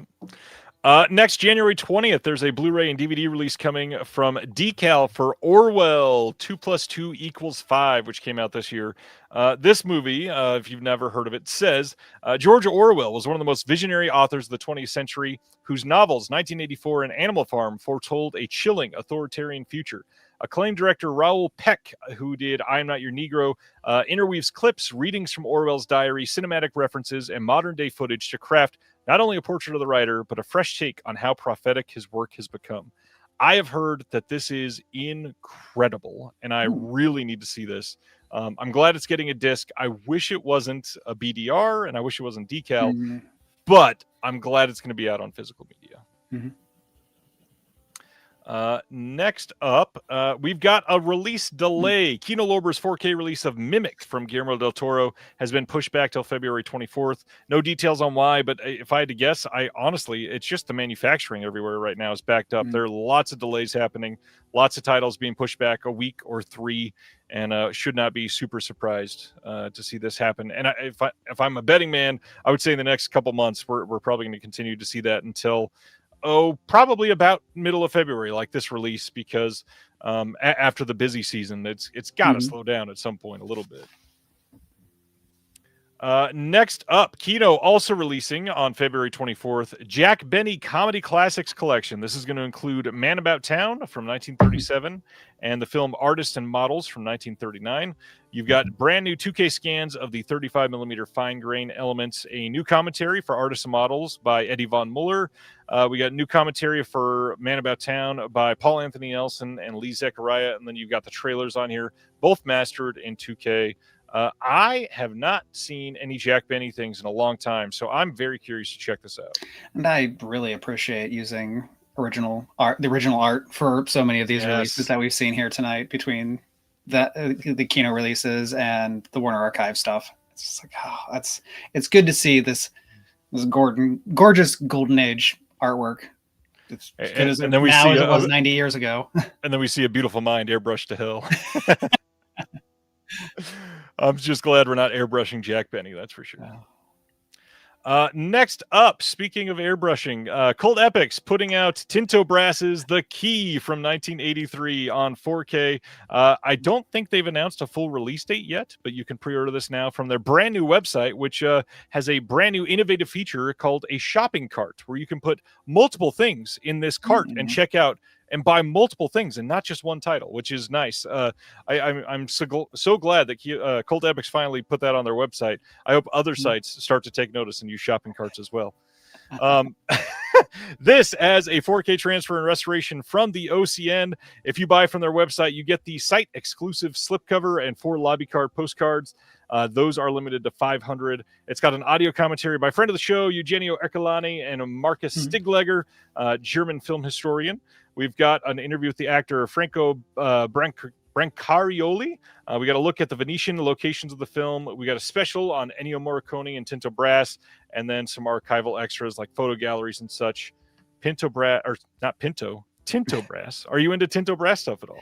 So what scares me about having these releases is like any time I throw on a Sylvia Kristel movie or something, that's when one of my kids will wake up and come downstairs and just want a story or something, or just need company. And so this would not be as high. I'm sure it's going to be a gorgeous release, but on my personal list of buys, I know something, as soon as I put that disc on, the kids are going to come down 2 flights of stairs all the way in the basement and have questions. So my kids, I'm very lucky. My kids are overactive during the day, which I don't know if this is just luck, but overnight, they're like, if they go to bed, they're in bed for the most part. Wow. I don't usually have to worry about that. However, the first time I watched Lone Wolf and Cub, I'm sitting there like fully locked into Lone Wolf and Cub. There is people getting sliced in half on the screen, and all of a sudden, not like behind me, walks into the room in between me and the TV, wakes me up from like this staring at this amazing cinema, my oldest, and he's like, "Hey Dad, can I get some water?" or something like that. And I'm like, you just witnessed like 4 people getting killed in 12 seconds. This is not a great time for you to be out here. that Criterion set came right around the time my daughter was born, or sometime shortly thereafter. So it was very funny to be watching this guy push around his baby with all this carnage going around, and me pushing my baby around New York City streets. It was just like, I watched them over the course of like a week. And nice. It's a fun time. It was very vivid memories being a new father and watching Lone Wolf and Cub, and how those one hopefully doesn't affect the other. Yeah, it was a good time. And I love this comment from Colton. Pinto Brass is a great drag king name. Yeah, it works. That's for sure. All right. Next, we've got Ignite, the same ones that did Reanimator on 4K. They just announced that on March 20th, they're releasing a 4K and Blu-ray release of The Big Combo, the 1955 noir film. This is getting, oddly for them, a 4K Steelbook and a 4K standard edition. And what's crazy is not only are they doing a 4K Steelbook, two different options. You've got one with the original art and then one with this newly reimagined, very black and white art. And I got to say, this is really cool that you can go to their site and they've got this, like, it's kind of choppy. I got to be honest. It's kind of shitty. But they've got a video of a, like, full 360 of the Steelbook. And it really highlights that they're doing this debossing on the Steelbook. That's really cool. I'm not normally like, dang, the Steelbook is great, but this one looks kind of really awesome. So check it out if you're into the Steelbook thing. But they've got a standard edition. It's got a reversible cover with the old original art. It is going to be available, like I said, in 4 editions. It's got all kinds of extras on here. We get a new commentary with Imogen Sarah Smith, one of the best in the business. She does a lot of stuff for Criterion. Yeah. She is a noir expert. We've got, it is going to include a new interview with Philippe Garnier, and it is going to include a new visual essay by Scout Tafoya, who's always great. We've got legacy bonus features, including Eddie Muller doing commentary, and then a new booklet with a brand new intro by Eddie Muller. There's commissioned essays. Some of my favorite people on here. Scout Tafoya did another one there, and then Alonzo Duralde, who's great. Yeah, all kinds of incredible stuff. That's absolutely incredible. Wow. Let's see. Dustin in the chat says Austin is the man. He's the Canon Films historian. All the best, Dustin from Retro Fiend Radio. Oh, hey, Dustin. Hey, thanks for stopping by. Great to see you. Thank you for saying that too. That's awesome. Thank you. Retro Fiend Radio. He and Christian do some just incredible documentaries that you can watch on YouTube. But one of the nearest and dearest to my hearts. They've done a lot of stuff with Sam Furstenberg, our mutual friend here, but they did a great series with the stunt coordinator, Stephen Lambert, who worked on all of those Canon movies and really got into not just his career, but also his life and his interest in martial arts and talking to the people who worked with him in different aspects. And it's just this incredible look at a very hardworking person in the film business doing a role that doesn't always get the attention it deserves. The stunt coordinators don't really get, unless there's somebody who does their own stunts, they get a big deal of it. But yeah, there's just this absolutely, they've done the definitive documentary on Avenging Force that I love so much. But yeah, check out their stuff, especially the Stephen Lambert videos, if you just want to know what it was like doing stunt work for Canon in the 80s and working on all these different movies. And yeah, it's awesome. Stephen sadly unexpectedly passed away not too long after they made this documentary, but it makes me even more grateful that they did it, because just an awesome dude with so many incredible stories, and that he was very happy to share, and they did such a good job capturing, getting out there. But yeah, check out their documentaries, because Dustin and Christian do some awesome stuff. That sounds great. Yeah, by all means, Dustin, put the link in the chat, or is it just through your channel? Everybody go click and subscribe over there. That sounds great. Indicator, who is housed out of the UK, but both of these coming in the UK and the US, announced 2 really great titles from Australia today. We got March 23rd in the UK, March 24th in the US, a 4K and Blu-ray release of The Survivor from 1981. Both of these titles that have been released many times on Blu-ray by many companies. This is the first time on 4K for both of them, I believe. This one is going to have 3 presentations of the movie. You've got the previously unseen director's cut, the original Australian theatrical version, and then the shorter US version. You got a commentary on the Australian version from 2018. You got a commentary on the Australian version from 2012. Not Quite Hollywood interviews, all kinds of archival stuff on here. And then a brand new appreciation by Stephen Morgan and a couple other random things that they threw in there, plus an 80-page booklet, lots of new essays and writing on here, some excerpts from unpublished memoirs, just overloaded with stuff. Indicator, as I mentioned earlier about the Plot of Fear release, it is hard to compete with Indicator releases. Yeah, that's loaded. That's amazing. Beautiful cover, and I will grab anything that has anything Mark Hartley touched on it. Yep. So obviously huge fan of all of his documentaries. I was about to say this he's is- like a god around these parts, right? Yeah. His awesome. Yeah, I have to seek this one out because I don't have any of the other releases of this one. So Nice. this seems Perfect like the timing. ideal time to grab it. I love this poster. Yeah. Just great design, definitely eye-catching. And then another one that is beautiful to look at. The next title is Dead Kids, aka Strange Behavior from 1981. This is going to be uncut for the first time in the UK, which is really cool. We got a 4K restoration of the original negative that Indicator did themselves. You got two presentations of the film, the original Australian theatrical and the US theatrical, which the US theatrical is 2 minutes shorter than the Australian one. We got commentaries that are archival on here. Fiona Lewis fondly looking back on the movie and the production itself. We've got all kinds of archival stuff that goes back through many of these releases. And then new presentation of a 2004 interview with Janine about the film. We get an appreciation by Stephen Morgan about this one as well. And then again, an 80-page booklet with new essay by Paul Duane, an exclusive extract from the producer's unpublished memoirs, and more. Again, just solid releases for both of them. What? Yeah. What incredible rosters of like people they have working on these discs. Yeah. That is awesome. Indicator gets so many giant names, and then Yeah, Paul Duane's another one. It's like anytime I see his name on something, even if I'm not as interested in the film, that makes me interested in the release. Dustin responded to you, says, "Thank you for the kind words, Austin. You guys rock. Keep up the great work. Here's our channel. Rest in peace to Stephen Lambert. He was a legend. All the best." Thanks, Dustin. Yeah, thank you. Keep up the good work, guys. I love it. All right. Next, VVS Films in Canada is putting out the first physical release of If I Had Legs, I'd Kick You from this year, starring Rose Byrne. This has a director's commentary by Mary Bronstein and then a first look on the film. Did you get a chance to see this one this year? I did not. Do you recommend it? Especially as a parent, I will say this is going to be a film that you watch and you say, that was one of the best movies I've ever seen, and I will never see it again. That's funny. Yeah, becoming a parent does that.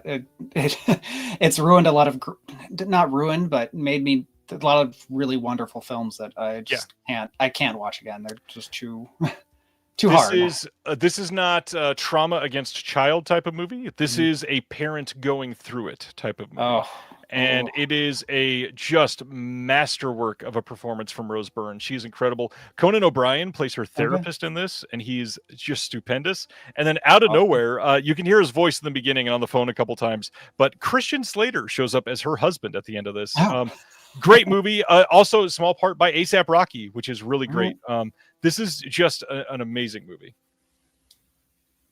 All right, that is If I Had Legs, I'd Kick You. Next up, I talked about Deaf Crocodile and their subscription earlier. Well, today they revealed all of the titles coming up from January through June. So let's run through this. We've got White Son of the Desert, which is one of the biggest Soviet Osterns out there. It's like a Eastern European Western. We've got Krakatoa, which is stupendous. That movie is coming out on 4K, and if you've never seen Krakatoa, you're gonna love it. I would say wait, because the 4K restoration on that is legendary. It's gonna look amazing. Don't go look up clips because it's nothing compared to what you're gonna see. Then we've got a 4K coming of Song of the Miraculous Hind. This is an animation title that is going to be gorgeous on 4K. And then my most just very, very anticipated release here is Dead Mountaineers Hotel. Have you seen that one? Mm-mm. So Dead Mountaineers Hotel is a story about this snowy lodge in the middle of the mountains, and there are murders that start to happen. And that story in itself is not super compelling, but the thing that is very compelling here is that you can basically hop in and get a quick sneak peek at these murders happening and how they're investigating it through the various angles of the hotel. And the filmmaking in this is unique in ways that you would never imagine. Like, there are shots where you can see somebody across a courtyard walking down an all glass hallway that are beautiful. I can't wait for people to see it. It is just amazing. And yes, I skipped Bill Plimpton. I'm sorry, Craig. Hair High from Bill Plimpton is the next deluxe edition there. We got a 5-film box set of Deefa fairy tales coming. Black Rabbit, White Rabbit coming on 4K, which is the brand new title from Shahram Mokri, the Iranian filmmaker. That is just going to be legendary. Legend of the Sacred Stone, which is I'm not kidding here, a puppet martial arts film. And I cannot wait to see the release for that one. Tomorrow, which is a Olivia Newton-John movie, which didn't think I'd be saying about a Deaf Crocodile release, but here we are. And then maybe one of the more exciting for lots of people, capping it off, is Hoffmaniata. That is going to be the last title in June. Just astonishing releases from Deaf Crocodile. Incredible. Yeah, what a lineup.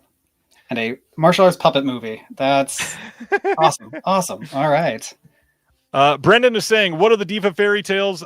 They have not announced yet, so you will have to wait and find out, because there are a lot of Deefa titles that are technically fairy tales that can be included. So just wait and see. If you want to subscribe, their subscription is only open until December 19th. And if you are going to subscribe, one little hint is you can actually jump on and be a member first.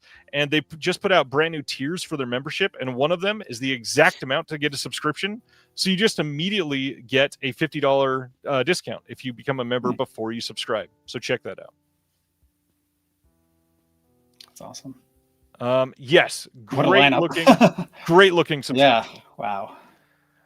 Next, Paramount putting out the standalone 4K of Friday the 13th 2. This is one that was released in the Paramount Scares Volume 2 box set. This is the first time it's been on its own on 4K in the US. This was released previously on UK by itself in the UK. But yeah, no new extras or anything like that. The scan for this one is very good. I know a lot of people were kind of put off by the Friday the 13th Part 1 4K. This one looks great. Check it out. Then I've got two things to talk about that are not announcements, but also kind of announcements. If you have never been involved in the Shelf Shock Rewind Awards, I have just opened up nominating for the creator section. Can't speak. Let me start over. The Creator Selection Committee has just opened up nominations for the Shelf Shock Rewind Awards. And what are those awards? If you've never seen them before, they are an award show dedicated to physical media. That this will be the 4th year in a row that they are happening. It's a huge deal every year. We get people from the labels on to talk about the releases, to accept their rewards. We get creators from all over the world that are filmmakers, YouTubers, podcasters, home video restoration artists. We get people from these labels all voting on their favorite releases of the year. And it is going to be huge this year, primarily because I announced this is my last time hosting it. I'm going to help out in the years to come. But yeah, this is my last time being the face of the award show. And if you are a creator, meaning if you have written books, if you've made films, if you're a short film creator, if you've done anything in podcasting, and you want to be a part of this, send me a message on any of my social media or email me at disconnectedmedia@gmail.com, and I will get you the nomination form, and you can vote this year as part of the Creator Selection Committee. It's a big ordeal. You'll love it. I would love to have you be a part of it. Please check it out.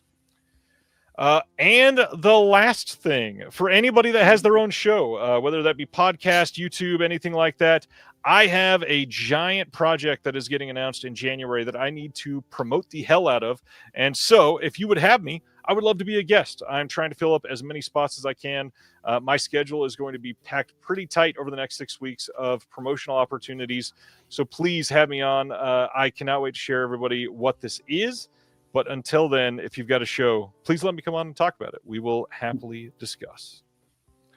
All right. Just in case you forgot, let's talk about what's coming out this next Tuesday here in the U.S. Run through these really quick.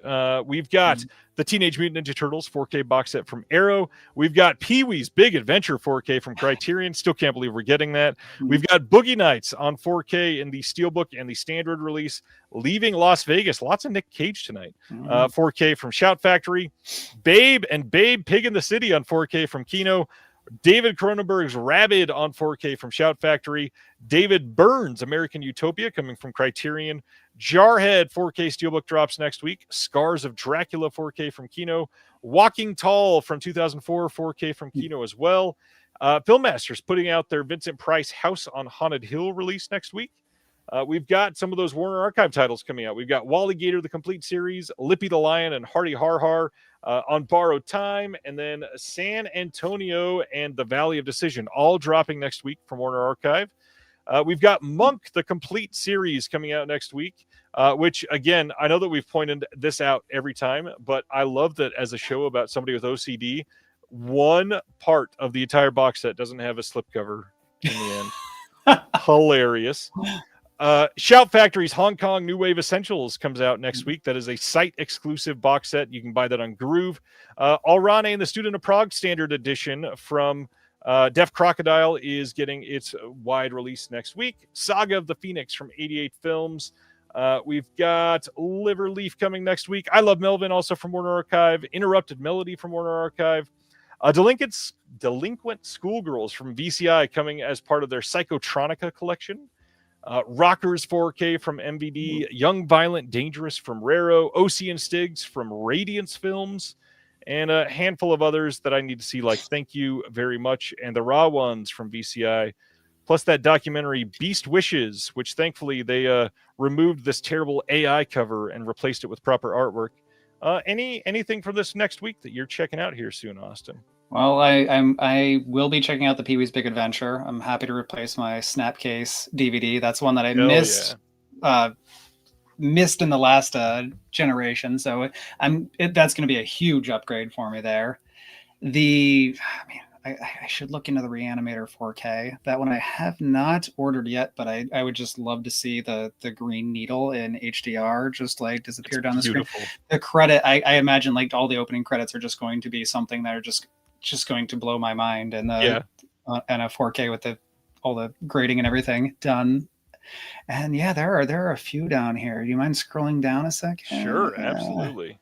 Yeah. Oh, Walking Tall. That was the one that. So unfortunately, I'm still waiting for a nice release of the original Walking Tall. That's one that I'm surprised that hasn't gotten a nice like special edition from anywhere. It is. It seems like when I saw. Again, I think I saw this without the cover announced, like somewhere Walking Tall 4K, and I started jumping up and down. I was like, no, it's the Rock one. Oh, it's the Rock. Yeah. But yeah, there's like some good weeks here. Stuff they're squeezing in right before the holidays. October, November, December has been brutal for pickups. Like there are so many things. It is impossible to get everything you want with the pricing and everything. But God, if I could, man, I would be surrounded by stacks right this moment. Yeah, Boogie Nights. Boogie Nights is another one that I did not get to Blu-ray. I still got the slipcase DVD that is, really extremely battered at this place because it's come with me from 4 or 5 different moves. It's a great DVD though, I will say. Yeah. So that's one of those ones that's a very, very battered one that I'm way overdue to replace. So incredible week ahead. Check it out if you are after anything. All right. Before we get into our topic for the night, the Canon film guides are out there. When did the first one come out? That was the first one. Yeah. So I released my first book in 2020, in spring of 2020. Great time. So that was, I got to do some traveling around and doing some book events and stuff for the second one, which came out in 2022. So yeah, it's been a little while. The third one is taking me much longer, but my kids are older. They have more things going on. But it's interesting because this last era of Canon, the later years, like I kind of call it the straight to video era, because a lot of the stuff was going straight to video. And it's amazing because you do get into these movies that have not nearly as many letterboxd views as you think, that they haven't been written about, even because they weren't released in theaters, even original reviews. So the research is surprisingly, for this volume, a lot of it has to come from the direct sources, because I can't get production info about it unless I talk to somebody who was there. So it's definitely been a slower process writing this one, but I am plugging away at it everywhere I can, and I'm excited. There are some chapters in there that are some of my favorites I've written that I'm very excited to get out there and share. And there's some fun stuff, even though we are past most of the biggest, best known Canon movies that most people associate. By the time you get to, you still get Van Damme, like the rise of Van Damme, you do get a lot more Dudikoff, you get a lot more Norris, and couple more Bronson movies squeezed in there.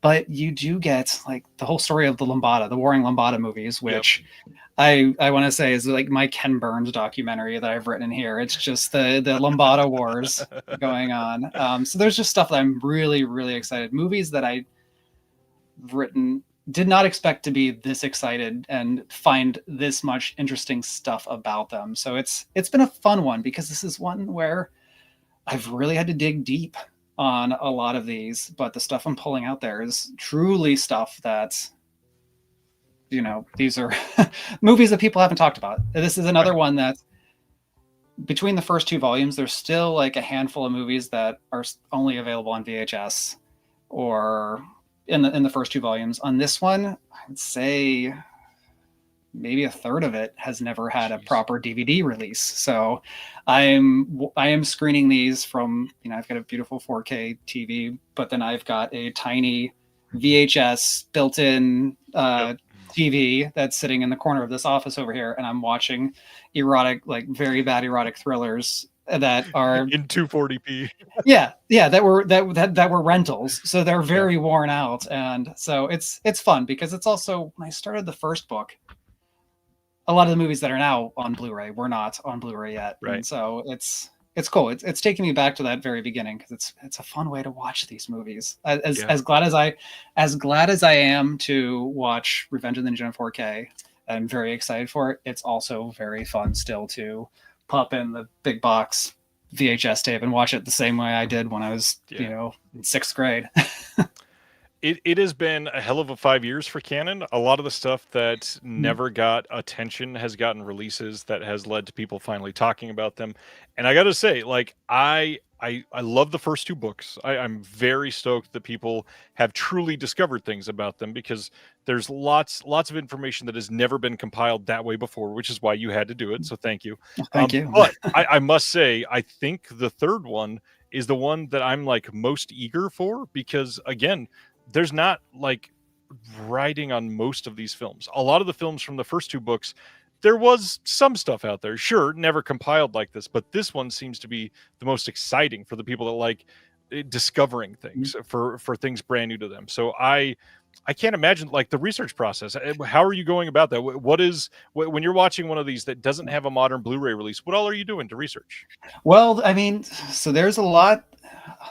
If there's any major star or anything, not even, I can't say major star, like even recognizable star. If you can watch the movie and know somebody's name, a lot of it, I'd look through old articles. I have a lot of newspaper subscriptions. I spend a lot of time down at the Performing Arts Library in Lincoln Center, because they have some great archives from Variety and all the different trade magazines.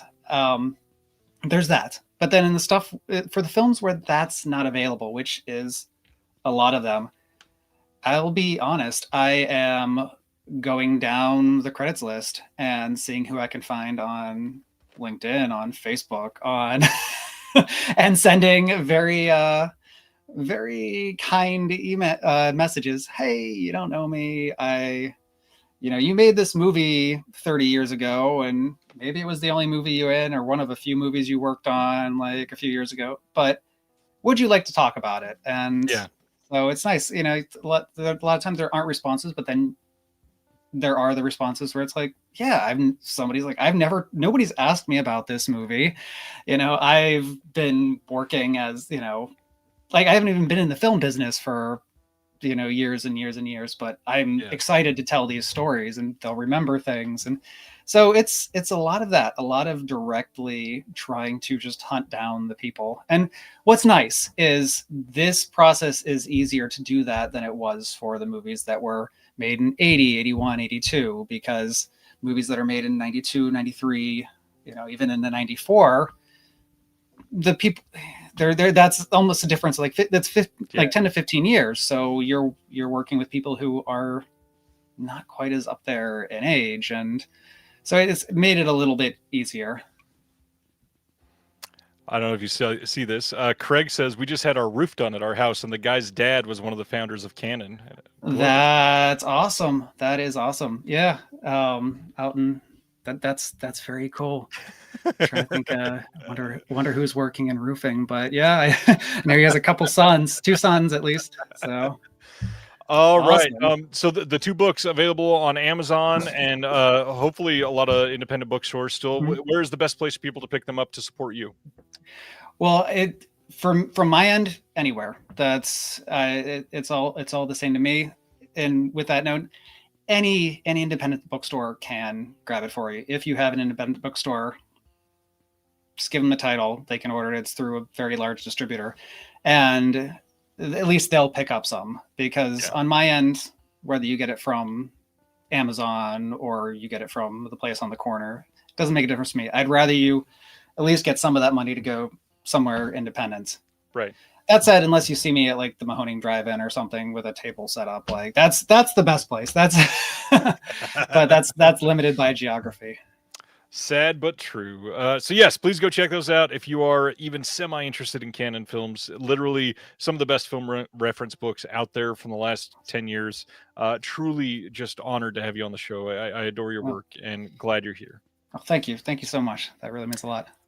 Well, then let's change the subject dramatically from Canon films to talk about holiday films. So tonight we are talking about off the beaten path, weirdo Blu-ray recommendations for holiday movies. Why are you into these type of movies there, Austin? Well, so this is the time of year. We first talked about this months ago, getting together, but seasons have come, and we're in the middle of the holiday season now. As evidence behind me, I usually don't have the Christmas tree blanket here, but the rest of the stuff is here for the most part.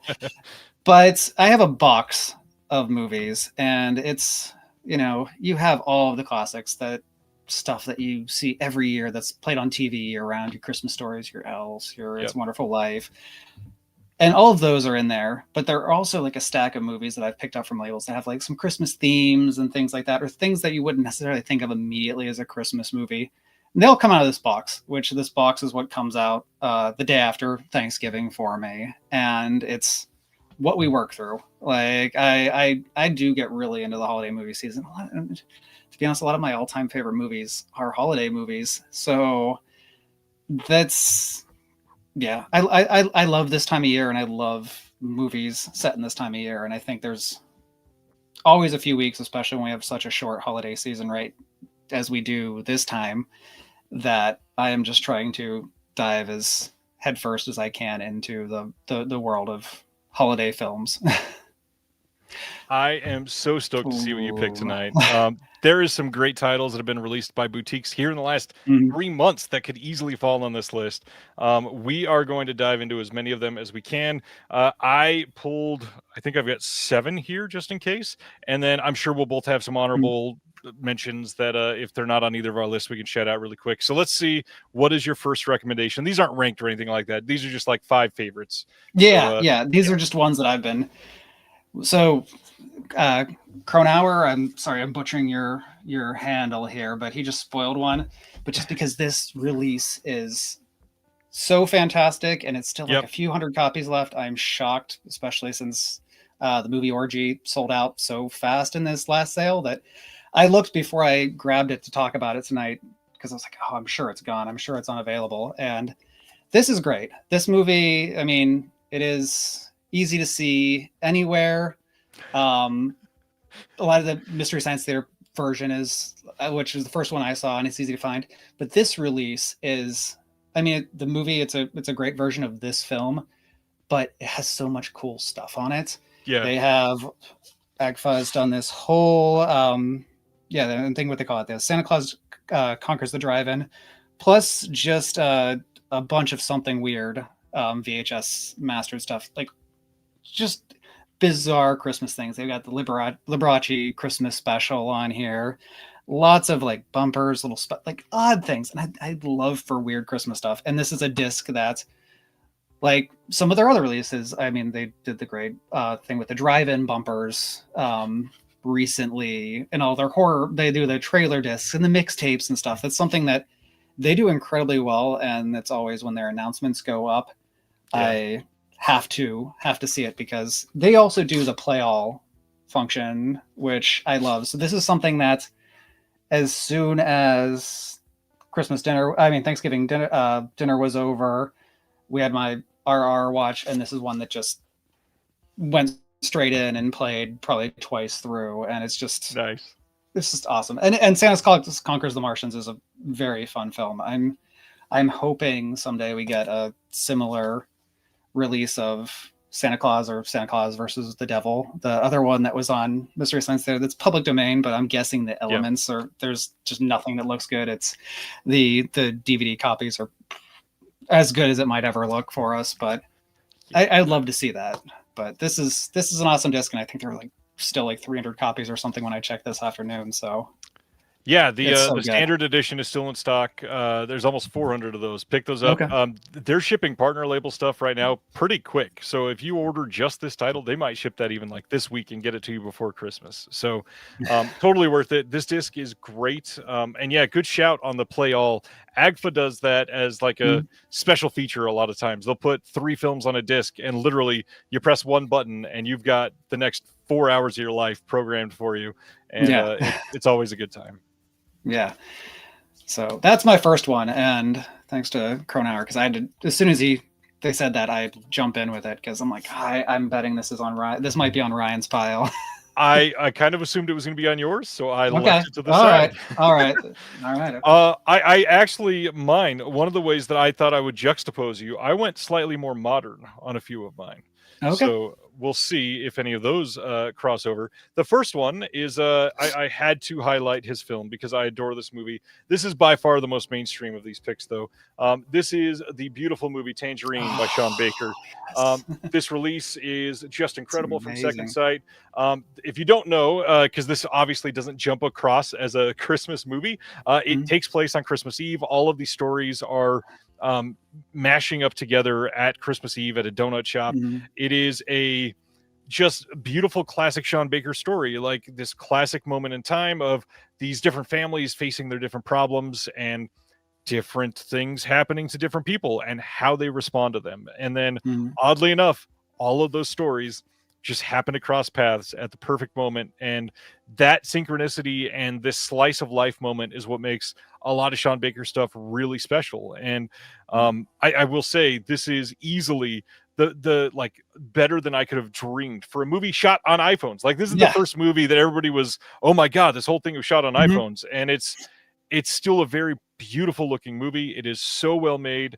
The booklet on this is really great. The extras on here are pretty great.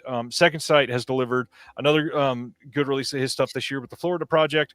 But honestly, that I feel like the Tangerine release is even better than the Florida Project. So check it out. I truly love Tangerine. If you've not seen it, please see it. Yeah, that's such a good one. I don't have that release, or that would have been the top of my pile. That's such a good one. Nice. All right, your second choice. All right, let me go through here and see, because one of these I'm afraid is out of print, so I'm going to save that till the end. Well, okay, so this is from a label that I am a big fan of, and it's something that when they first broke on the scene, I did not think, it was oh, okay, that's kind of interesting, but then I've kind of been on top of everything they've been putting out, because it's very well curated, but it's Canadian International, and Canadian cinema, I don't know it other than stuff that came here, but they're so well curated with the stuff that they get, and I love that about them. But they've been putting out the Tales for All movies, a few of them, and you can guess it's probably the Christmas Martian is one that so this was made by a documentary filmmaker. I believe it was his only narrative feature he made, and it is a bizarre little movie, but it has some very creative visual effects. It's basically mankind's first encounter with aliens, but it happens to be a Christmas an alien, a goofy alien who lands in Quebec around Christmas time, and there's some fun visual tricks. He flies around with the kids when he's walking around in the snow. The leaves green spots. He plays hockey by like sliding around on his belly like a penguin with the children, and it is the most low stakes alien invasion movie or like alien come to Earth movie that I've ever seen. Like eventually they like the folk try to like they get suspicious of them, but it's mostly like an alien comes and visits Earth around Christmas time and just has a good time with some kids for a little while, and then yeah, it's great. And there are actually some other movies, but like so many Canadian international movies, and I think just a lot of movies shot in Canada, it's very snowy in there. So this is a movie that's it's just shot on very deep, very real snow. It's beautiful. It feels very Christmassy watching it, even though the Christmas content is the biggest part of it. But it's a delightful release, and from a label that, again, like I would never have, if I'd gone back in time and told myself that one of my favorite labels would be one that just puts out Canadian movies that you haven't seen, I would not have Canadian films ever made. yeah, I would just like I never would have believed that this would be like one of the ones I would get most excited about when like the OCN announcements go up, and I'm like, it's AGFA and usually Canadian International, like the first two I go to look for to see what's new. That is a great choice. Yeah, Canadian International is great at what they do. I'm hoping that they ramp up some big releases soon. They've been teasing some big things, but the last couple of months they've been kind of quiet. So eager to see what they got coming next. This next one is one that does not get a lot of Christmas love for a lot of people, but funny enough, a lot of the marketing has Christmas in the marketing, and is something that when you watch it, it's quite obviously a Christmas movie. And I'm not going to say a ton about the plot on this one, because if you've not seen it, which is most people, I'm going to say you have to see this movie, not blind. And so I'll say a couple details, but if you've not seen it yet, you must see 1978's The Silent Partner with Elliot Gould. You can see Santa Claus straight on the cover here holding a gun. So yeah, there's something interesting here. But for those of you that don't know, this is starring Elliot Gould and Christopher Plummer. This is a bank robbery movie where Elliot Gould is just a casual employee at the bank, and he is witnessing this robbery, and stuff happens, and it is a much more compelling story than that sounds. It is really well acted. It is shot impeccably, and the action in it is very good for the type of movie that it is. I think it is easily one of the more undersung, like, you should watch this as an off the beaten path Christmas stories, because it fits up there with like your modern stuff like Kiss Kiss Bang Bang or Lethal Weapon, like we were talking about. Kind of similar feeling, but less on the comedy side. The Silent Partner, great. Early appearance from John Candy for people, speaking of Canadians. Yeah, check out The Silent Partner. I believe Kino has announced that that's coming on 4K. So if you don't have it and you are an upgrader, you might want to wait slightly. But yeah, the Blu-ray is out there. It's very cheap. Great looking release as well. Me personally, I'm probably not going to upgrade to the 4K. The Blue's more than enough for me. I've watched it a few times. I was going to say that one, at least they waited a full year before announcing a 4K. I picked that up I think the November sale of last year. I wanted it for the holiday time. Yeah. That went in the box. All right. So for my next one here, I'll reach over. Let me see. Well, we were admiring so many great covers and so many great releases from Warner Archive, and there's a Zing sale going on right now. So I have a bunch of Warner Archive holiday releases up there, and I could have picked Shop Around the Corner, or they have like, well, the Thin Man movies, even like those count. I will count them, but the one that I enjoy, because Robert Mitchum's one of my favorites actors. This one is Holiday Affair. It is one that I'd seen on TCM a bunch of times, and so as soon as they announced it a few years ago, I had to be on top of that. It is Robert Mitchum, not a creepy Robert Mitchum, which is always fun to see, but he is basically, there's a woman who, she has a young son, and she's got a stable, wealthy, I think her boyfriend's a lawyer, her fiance is a lawyer, and smoking hot Robert Robert Mitchum comes along and makes a connection with her son, buys him a toy train at a department store that he can't afford, and like the son sort of falls in love with him. So it creates this love triangle between, is she going to go for the guy that the wealthy guy that she's with and that everyone around her likes, or does she go for, you know, the kind of rough around the edges, almost like drifter type Robert Mitchum? And you can guess where it's going to go, but it plays out in a very, very fun way in this one. And yeah, Warner Archive, I have like, I think 4 or 5 of their Blu-ray releases in my Christmas box, but this is my favorite of the bunch. I just started thinking of all of the Warner Archive titles that could fit in that box, and I mean, there's Meet Me in St. Louis is another one. There's like 11 titles that jump straight to mind. Yeah, solid pick, and I love that it's a Warner Archive title. It's, again, like I said earlier, it's a great time to support Warner Archive. Mm-hmm.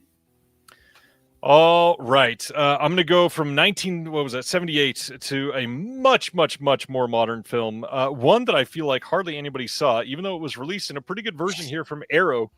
This is 2022's The Leech, starring Graham Skipper. Graham is a friend of a friend. He is in a bunch of modern horror films. He's friends with Joe Begas. He's been in a couple of his. He was in the musical version of Reanimator. He wrote the Toho licensed book on Godzilla, and he's about to do a new version, updated version of that this year. So yeah, lots of cool stuff from Graham. But The Leech, if you've never seen or heard of this, Graham plays a preacher who takes in a homeless guy who is struggling, can't find a job, has a lot of personal things going on. He allows him to stay in like the priest home that he uses for his church, and unfortunately, the guy is not really the church house staying type, and so things start to go pretty poor. He also allows a woman half to stay there with him, and unfortunately the pastor starts to get quite, we'll say, tested in his faith, and it starts to unravel in this really weird, like almost surreal way. There's a lot of really great scenes where you don't fully understand what's happening until like the ramifications of it are revealed, and it's a really fun kind of like psychological thriller with a lot of great horror elements. It's a fun movie, very clearly Christmas, Christmas imagery everywhere, lots of snow, shot well, and it will leave you feeling kind of tired after. It is certainly worth the watch. Probably on sale in every Arrow sale because I feel like nobody bought it. But the disc is great. Lots of good extras. The picture looks incredible. Check out The Leech. It's a good movie. I had not heard of that one, but I have to check it out again. Like nice. even from being from Arrow, and I haven't seen it, so yeah, that is definitely flying under radars. Thank you. Happily. Let's see. Well, I am going to grab one that I'm afraid might be out of print or just available in certain places. It was available for sale for a song, like an incredibly low amount, and for several different sales, because it was one of the titles that Fun City had, both with Vinegar Syndrome when they were there and with MVD. Maybe it's available somewhere, but it's like $10 and like several sales. But Morvern Caller, again, I'm probably butchering her name, but it is a grim Christmas tale that opens at Christmas time. Absolutely incredible film. Samantha Morton's amazing in it, but the premise, and I can't say too much because it's a movie, you're just sort of watching how things play out. It's not plot heavy, but it's so much about just the tone and the characters. But someone comes home and it's Christmas Day, and she finds her boyfriend is deceased by his own doing, and it's just a unforgettable image with there's blood, but the blinking, twinkling Christmas lights here, and it's a very slow burn at the beginning. But she finds he had left a document open on his computer, and it was a novel he wrote. And what she does really to start the film is goes about her life to kind of like, doesn't talk about him dying, just says he left, but she erases his name from the manuscript and submits it for publication on her own. He had left it for her to submit for him as like a posthumous piece.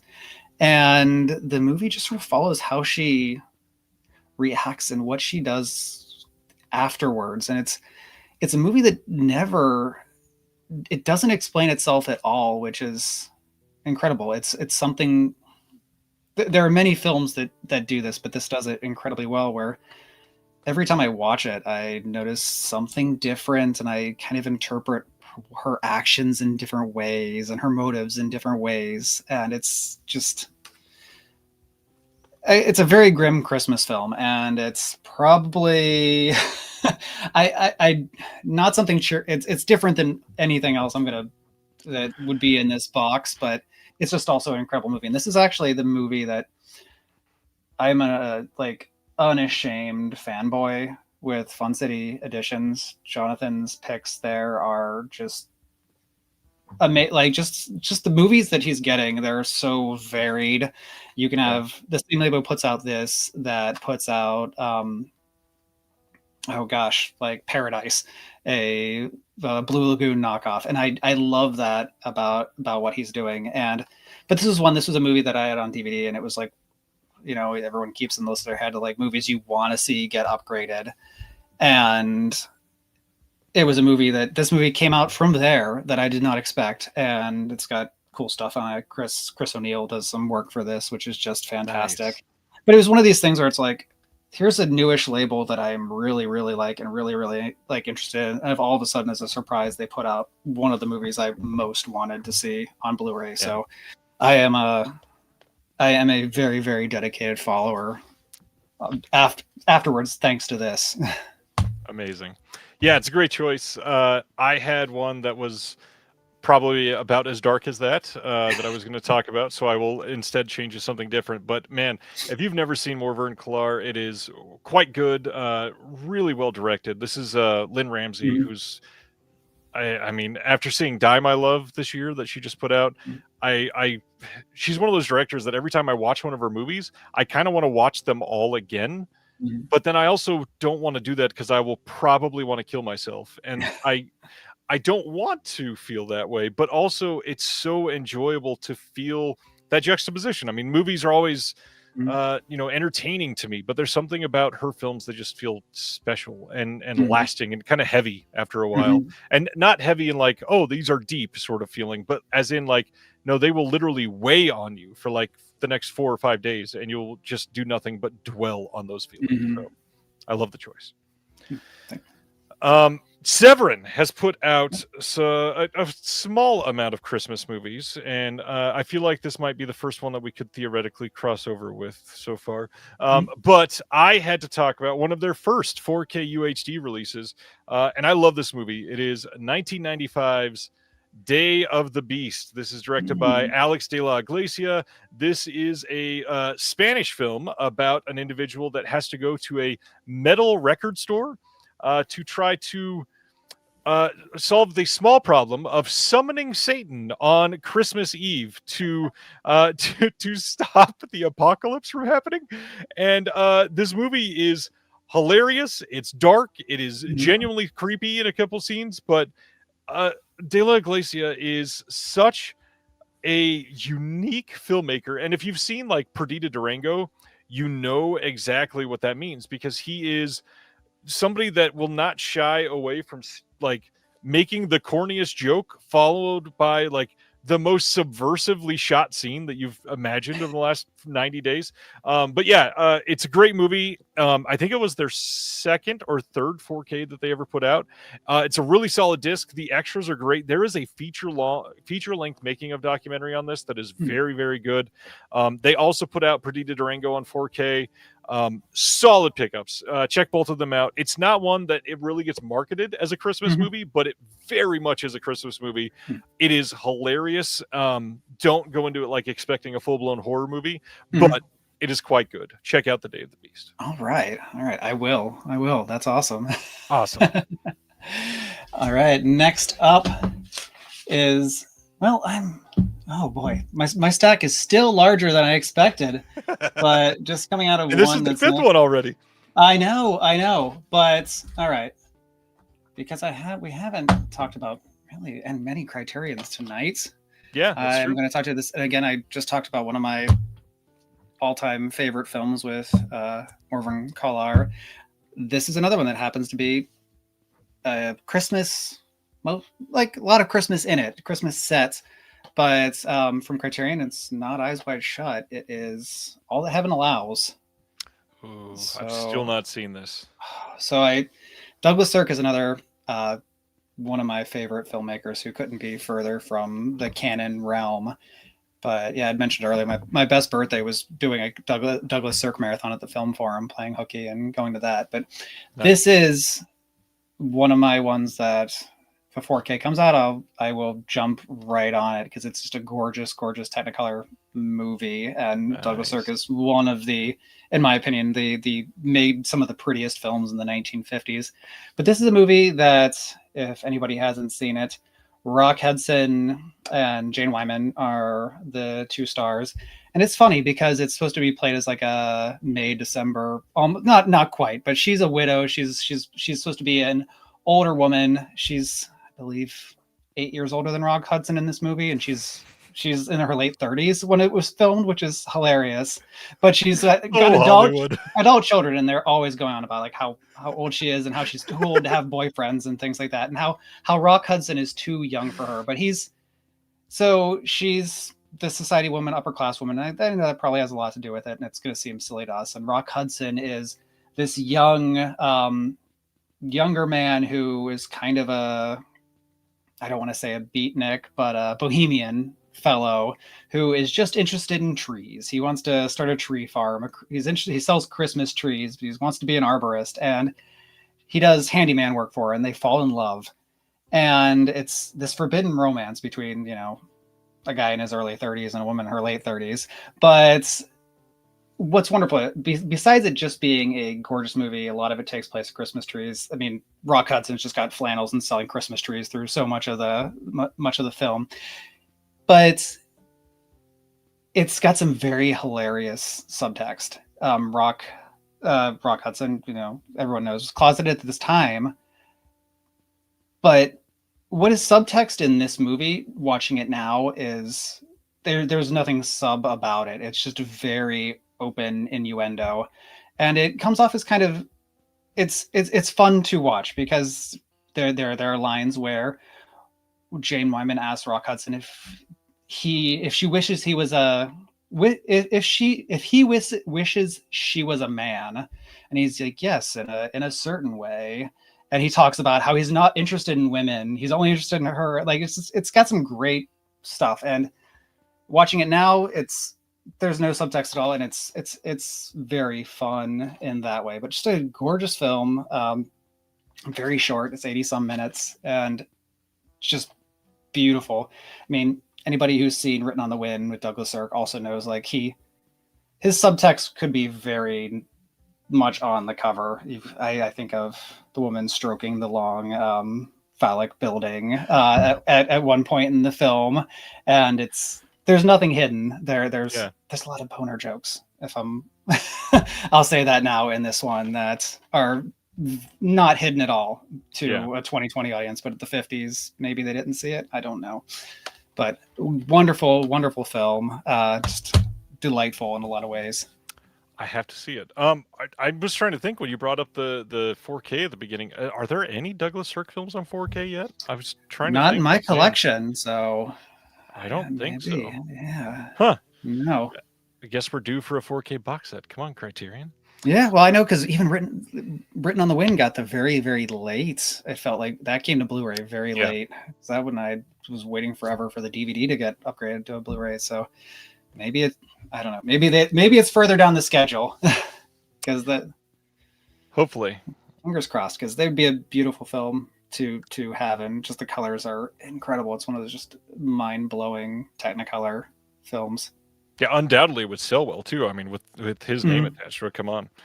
All right, so I've got a couple obvious choices and one that's a little more under the radar. So I'll flash up the obvious choices as part of the honorable mentions after. So the under the radar one, this is another release from Second Sight. This is a very modern movie again, kind of like Tangerine that I was talking about. In fact, it's even later than Tangerine. I think it's a 2017 film. I'm having trouble finding the year, so I'll just say that and probably be wrong. Please correct me in the chat. But this is unlike anything else that we've talked about tonight. So I wanted to shine a light on this one because so few have seen this yet. It is the incredibly unique, very funny, the amazing Anna and the Apocalypse. This is a modern zombie horror comedy musical. That is a lot of adjectives, and yet they're all accurate. This is such a well-made, fun movie.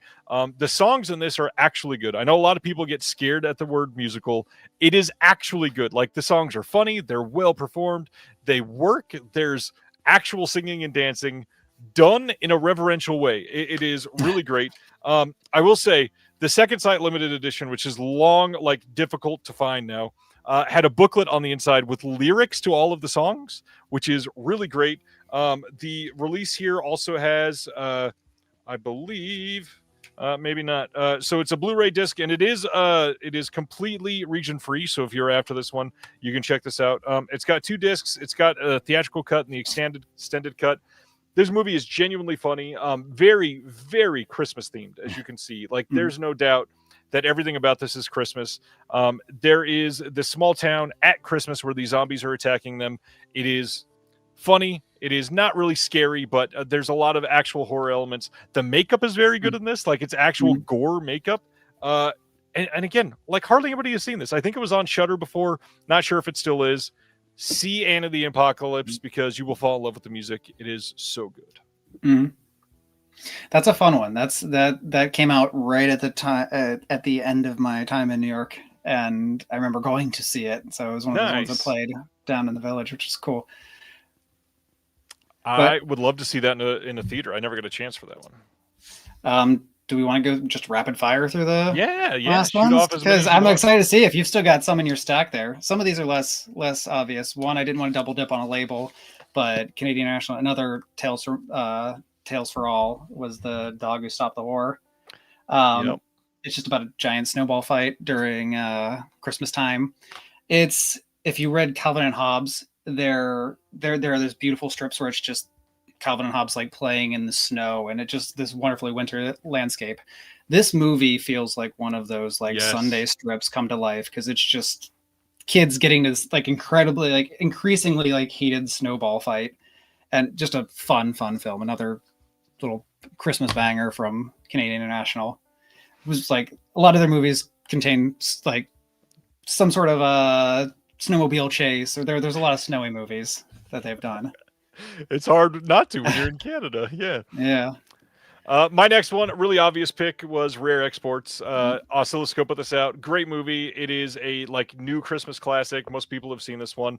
Genuinely creepy, actually, in quite a lot of scenes. Like, pretty good Christmas horror. Check it out. It's still in print. You can get that at Amazon for like $12. It's a really great movie. Get the Blu-ray. It's so worth it. Here's my very obvious pick, but also shameless self-promotion, but Invasion USA on 4K, Chuck Norris saving the United States from an international band of terrorists led by Richard Lynch at Christmas time. It is a very fun movie, and one that I was proud to be involved with in many, many ways. It's just a great set that they put together. I will match your Vinegar Syndrome theme at the moment and shout out Christmas Evil, which I think is my favorite of the killer Santa Claus movies. Not a big fan of Silent Night, Deadly Night, but this one is actually, I don't really want to say sleazy, because it's not it's not like an erotic thriller, but it does feel grimy, I guess is a better word choice. It actually feels kind of dangerous to watch. It's like a home video type of movie. The acting in this is surprisingly good. This is a genuinely creepy movie, and it's basically just a guy that's fed up, and it's creepy as shit. Christmas Evil is so much better than all the other killer Santa Claus movies. I think it's better acted. The story's better. It's believable, which most of those other ones are a complete farce, of course. This one is very good. Check out Christmas Evil. That one of my favorite recent movie-going experience was a double feature. I've got the poster up here, but it was of Christmas Evil and New Year's Evil down at the Strand in Seymour, Connecticut. And it happened to be as there was a snowstorm going on outside. So there's a bunch of people in a crowded theater watching those two movies together and not sure if they're going to be able to get their cars out from where they were parked afterwards. So that's a great pick. This one I'm going to hold up a very old copy because it's part of a box set. But Shout Factory has the Pee-wee's Playhouse Blu-ray set, which you have to get now. But one of my favorite all-time holiday specials is the Pee-wee's Playhouse holiday special. This is not their release. This is the standalone DVD release because I can't have enough copies of this in my house. But yeah, it's just a fun Christmas at Pee-wee's Playhouse. He gets visited by Grace Jones and Katie Lang, and it's got so many celebrities. Magic Johnson, he gets to ride in Magic Screen with Magic Johnson. It's not Christmas in my house until Grace Jones has serenaded Pee Wee Herman with The Little Drummer Boy. So that's just a staple. I think the next one I'm going to talk about could not be more different than Pee-wee's Christmas special. So the other one that was dark that I was going to talk about, Second Sight's release of Inside, the new French extremity film about a woman who is pregnant, and not just pregnant, but like literally about to give birth, like in the next 24 hours. She is at her home, and something happens, and a woman shows up and starts to attack her, literally to try to snatch her baby out of her body. It is a bloody freaking movie. It's got let's see, what do I not want to spoil here? It's got a scene that you will feel so betrayed in watching that hits harder than almost any other emotional moments. I think it's one of the better of the new French extremity films. It is also like the most contained of the new French extremity films. A lot of those films started from like deep political contempt, and this one is more like isolation fear. And it's literally one person unable to escape. One person is after them, and they have no way of saving themselves. And it is terrifying, bloody beyond belief, and it's a hard watch. So right after Morver and Kalar, yeah, probably not the best one to talk about, but it is a really solid watch, and it literally happens on Christmas Eve. Like, it is the definition of an off the beaten path Christmas film. So worth it. Inside is amazing. My last one here is an incredibly obvious. So like, we're going offbeat. This is not offbeat at all. This is like one of the top 3 movies that people will watch at Christmas, but it's one that I would say is one of my favorite 4K upgrades in my collection. Unexpectedly. It's one that I also think a lot of people might think that, like, why would I get that on 4K? My whatever edition, wherever I have this, I probably have 5 other copies of this. It's okay, but you want the 4K of this. And it's I have it as part of the set. It's also available solo, but it's the Rudolph, the red-nosed reindeer. Yeah. On 4K, what they've done with this is you can see the texture of the puppets. And if it's a movie, like if that's something that you grew up, I think most of us, if we partake in holiday specials, we saw this every year as a kid. Yep. Like, I remember being distraught one year when our elementary school chorus concert was on the same night that Rudolph was on. And that was like, if you missed a Christmas special back in the days, you did not see it until the following year. I remember the whole school was miserable because everybody was just, we're missing Rudolph because we have to go sing for our parents, everybody. Right. But this is just like that. It's the most textile, like, feel. Like, you can touch the puppets. You can see like where the glue is falling apart on them. It is just a movie. Again, it's like, it's a 60-some-year-old, puppet film. That's not the first thing I would have ever thought I would just love so much on 4K, but this is one that, like, out of all the upgrades, all these amazing things, I'm like excited to watch Barry Lyndon, which I talked about. I just bought in the sale, and I'm like, I know that's going to be a movie that's just one of the most gorgeous movies ever made. And like, I'm excited to see it on 4K, but I don't know if like The Jump will impress me anywhere near as much as Rudolph did. And it's just amazing because it's a movie that is just, I know so well from my earliest days of watching, terrible TV broadcasts of it. And just to be able to like see and feel and like touch and see how soft and textured, and see like Santa's beard peeling in like certain scenes. And you can appreciate stuff. You can appreciate how handmade this movie is, which is awesome. So not obscure at all, but it's not, like, but to harp on like the visual quality of the physical media on it is important. So I like that. The Rankin and Bass stuff is just stupendous. Great pick. This has been fun. Like lots of really solid recommendations, top-notch choices, and literally no overlap. The stuff that we pulled, no overlap between us, which is Amazing. awesome. Yeah. Wow. This was yeah. This went even better than I could have imagined. This is so fun. Well, exclusively right now, when is part 3 of the book series coming out, Austin? I'm sure you want to Oh, announce that it'll tonight. come out when it comes out. I wish I could I'm answer kidding. that. No, it's yeah, like I said, it's tougher with the research in it, and it's going a little slower just because my children aren't like in a larval phase still. I wrote a lot of the first one while at least one of my children was, could roll places or bellies like crawl places at best. This one now I'm like taking them to after school stuff all the time, but that's nice. It's what's nice about the physical media work that I've gotten as well. Those checks have gone to like each essay has paid for like summer camps and things like that. So it's like, Nice. so I don't feel as bad about doing the Blu-ray essays that it's taking away from the books. It's allowing me to also like, if I work on that, I can take a full week to just dedicate to that. So it's coming along, and I'm very excited with how it's going. I don't have a date yet. There's still a ways. So please bear with me. Obviously, I was kidding. I cannot wait to see it. I hope people support it when it comes out. Thank you. Chris on Facebook is saying, I excited him when I said Rare Exports was $12 on Amazon, but it's $21 right now. Just a heads up, when it's Christmas time, the demand for that title goes through the roof, so they raise the price a little bit. If you wait just a little bit, it'll come back down. I promise. It can be a cheaper title for sure. Mm-hmm. Gary says, speaking of canon, I watched Barfly again for the first time in decades. Holds up. The imprint release of Barfly is really good. So good. That's one that I was thrilled with, because that's also another one that it went from the Snapcase DVD, which was very expensive for a long time, to that. And it's amazing to go from something that's like bare bones and barely plays anymore to just beautiful release. Solid 2-disc release with 4 hours of extras. Incredible people working on it. Yeah, that's a fantastic film. It's one of the arguably best canon movies.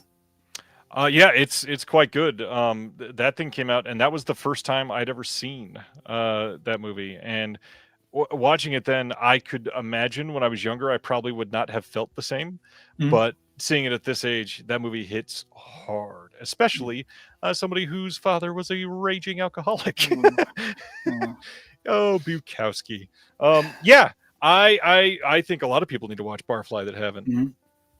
And Bukowski wrote a book that's a thinly veiled novel about the making of Barfly, which is very entertaining because the names are all just like a few names changed, and like canon in it is Firepower, and it's not Golden Globus. It's very similar names, but it's funny. He does not hide his contempt for everyone he worked with on that film, and he doesn't even bother to like change more than a few letters in their name.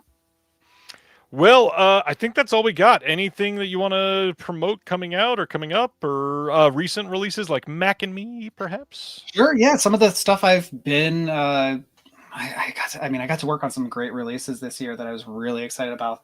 Mac and Me allowed me to deep dive into really the history of like product placement in films. I read a lot of books about that and went into this. And this movie, I watched the McDonald's dance number in this one, the song We're Wrong. McDonald's actually like involved in it. Like some people have gone through the Zapruder film, like frame by frame over and over meticulously. Like, it was, again, like it's a film that I watched many times as a kid. I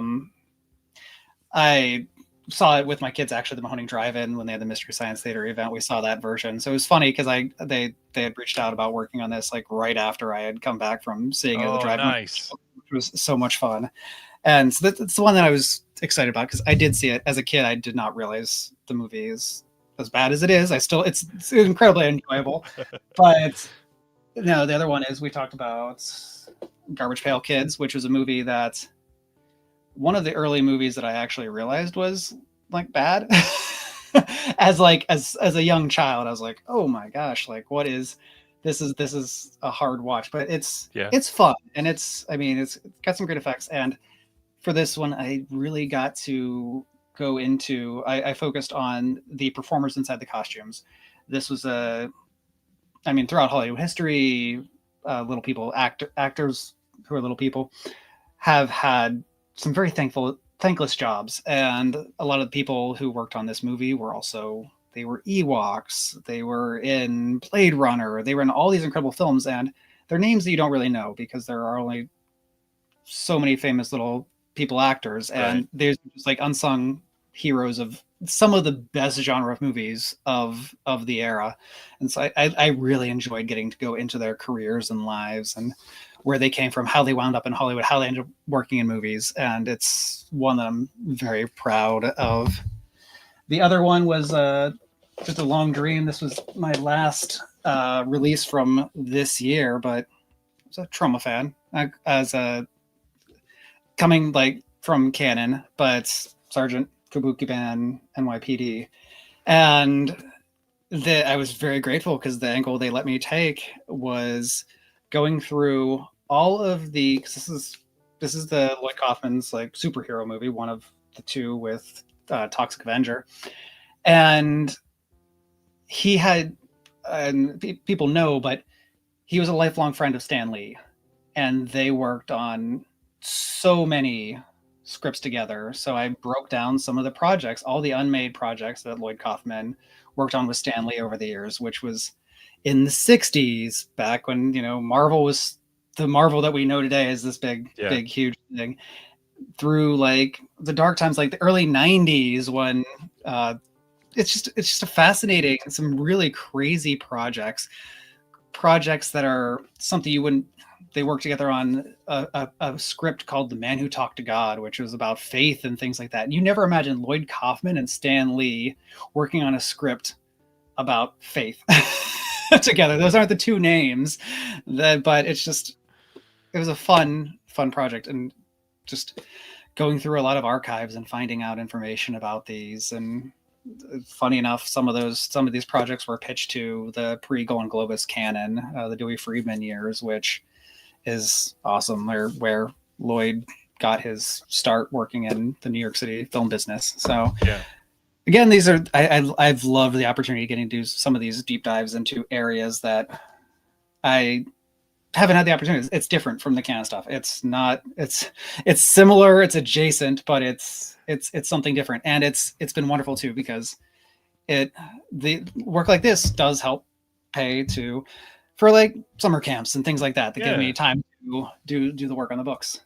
Excellent. Yeah, everybody needs to check those out, and the books especially. Like if you like any 80s cinema, which I'm sure if you're watching this you do, these are imperative to at least be able to browse through and glean any sort of information from, because they are legendary. The amount of films that are covered by canon is kind of shocking if you don't know the deep dive behind canon. Check it out. Check out both of the books, and I can't wait for the third. Austin, thanks so much for doing this tonight. Oh, thank you so much. This is so much fun, and thank you so much for the invitation. I'm honored to be here. Incredible. So glad you were here. Hopefully we can do it again. Everybody come back next week. Erica from Unsung Horrors will be our guest next Thursday. And until then, stay safe. We'll see you next week.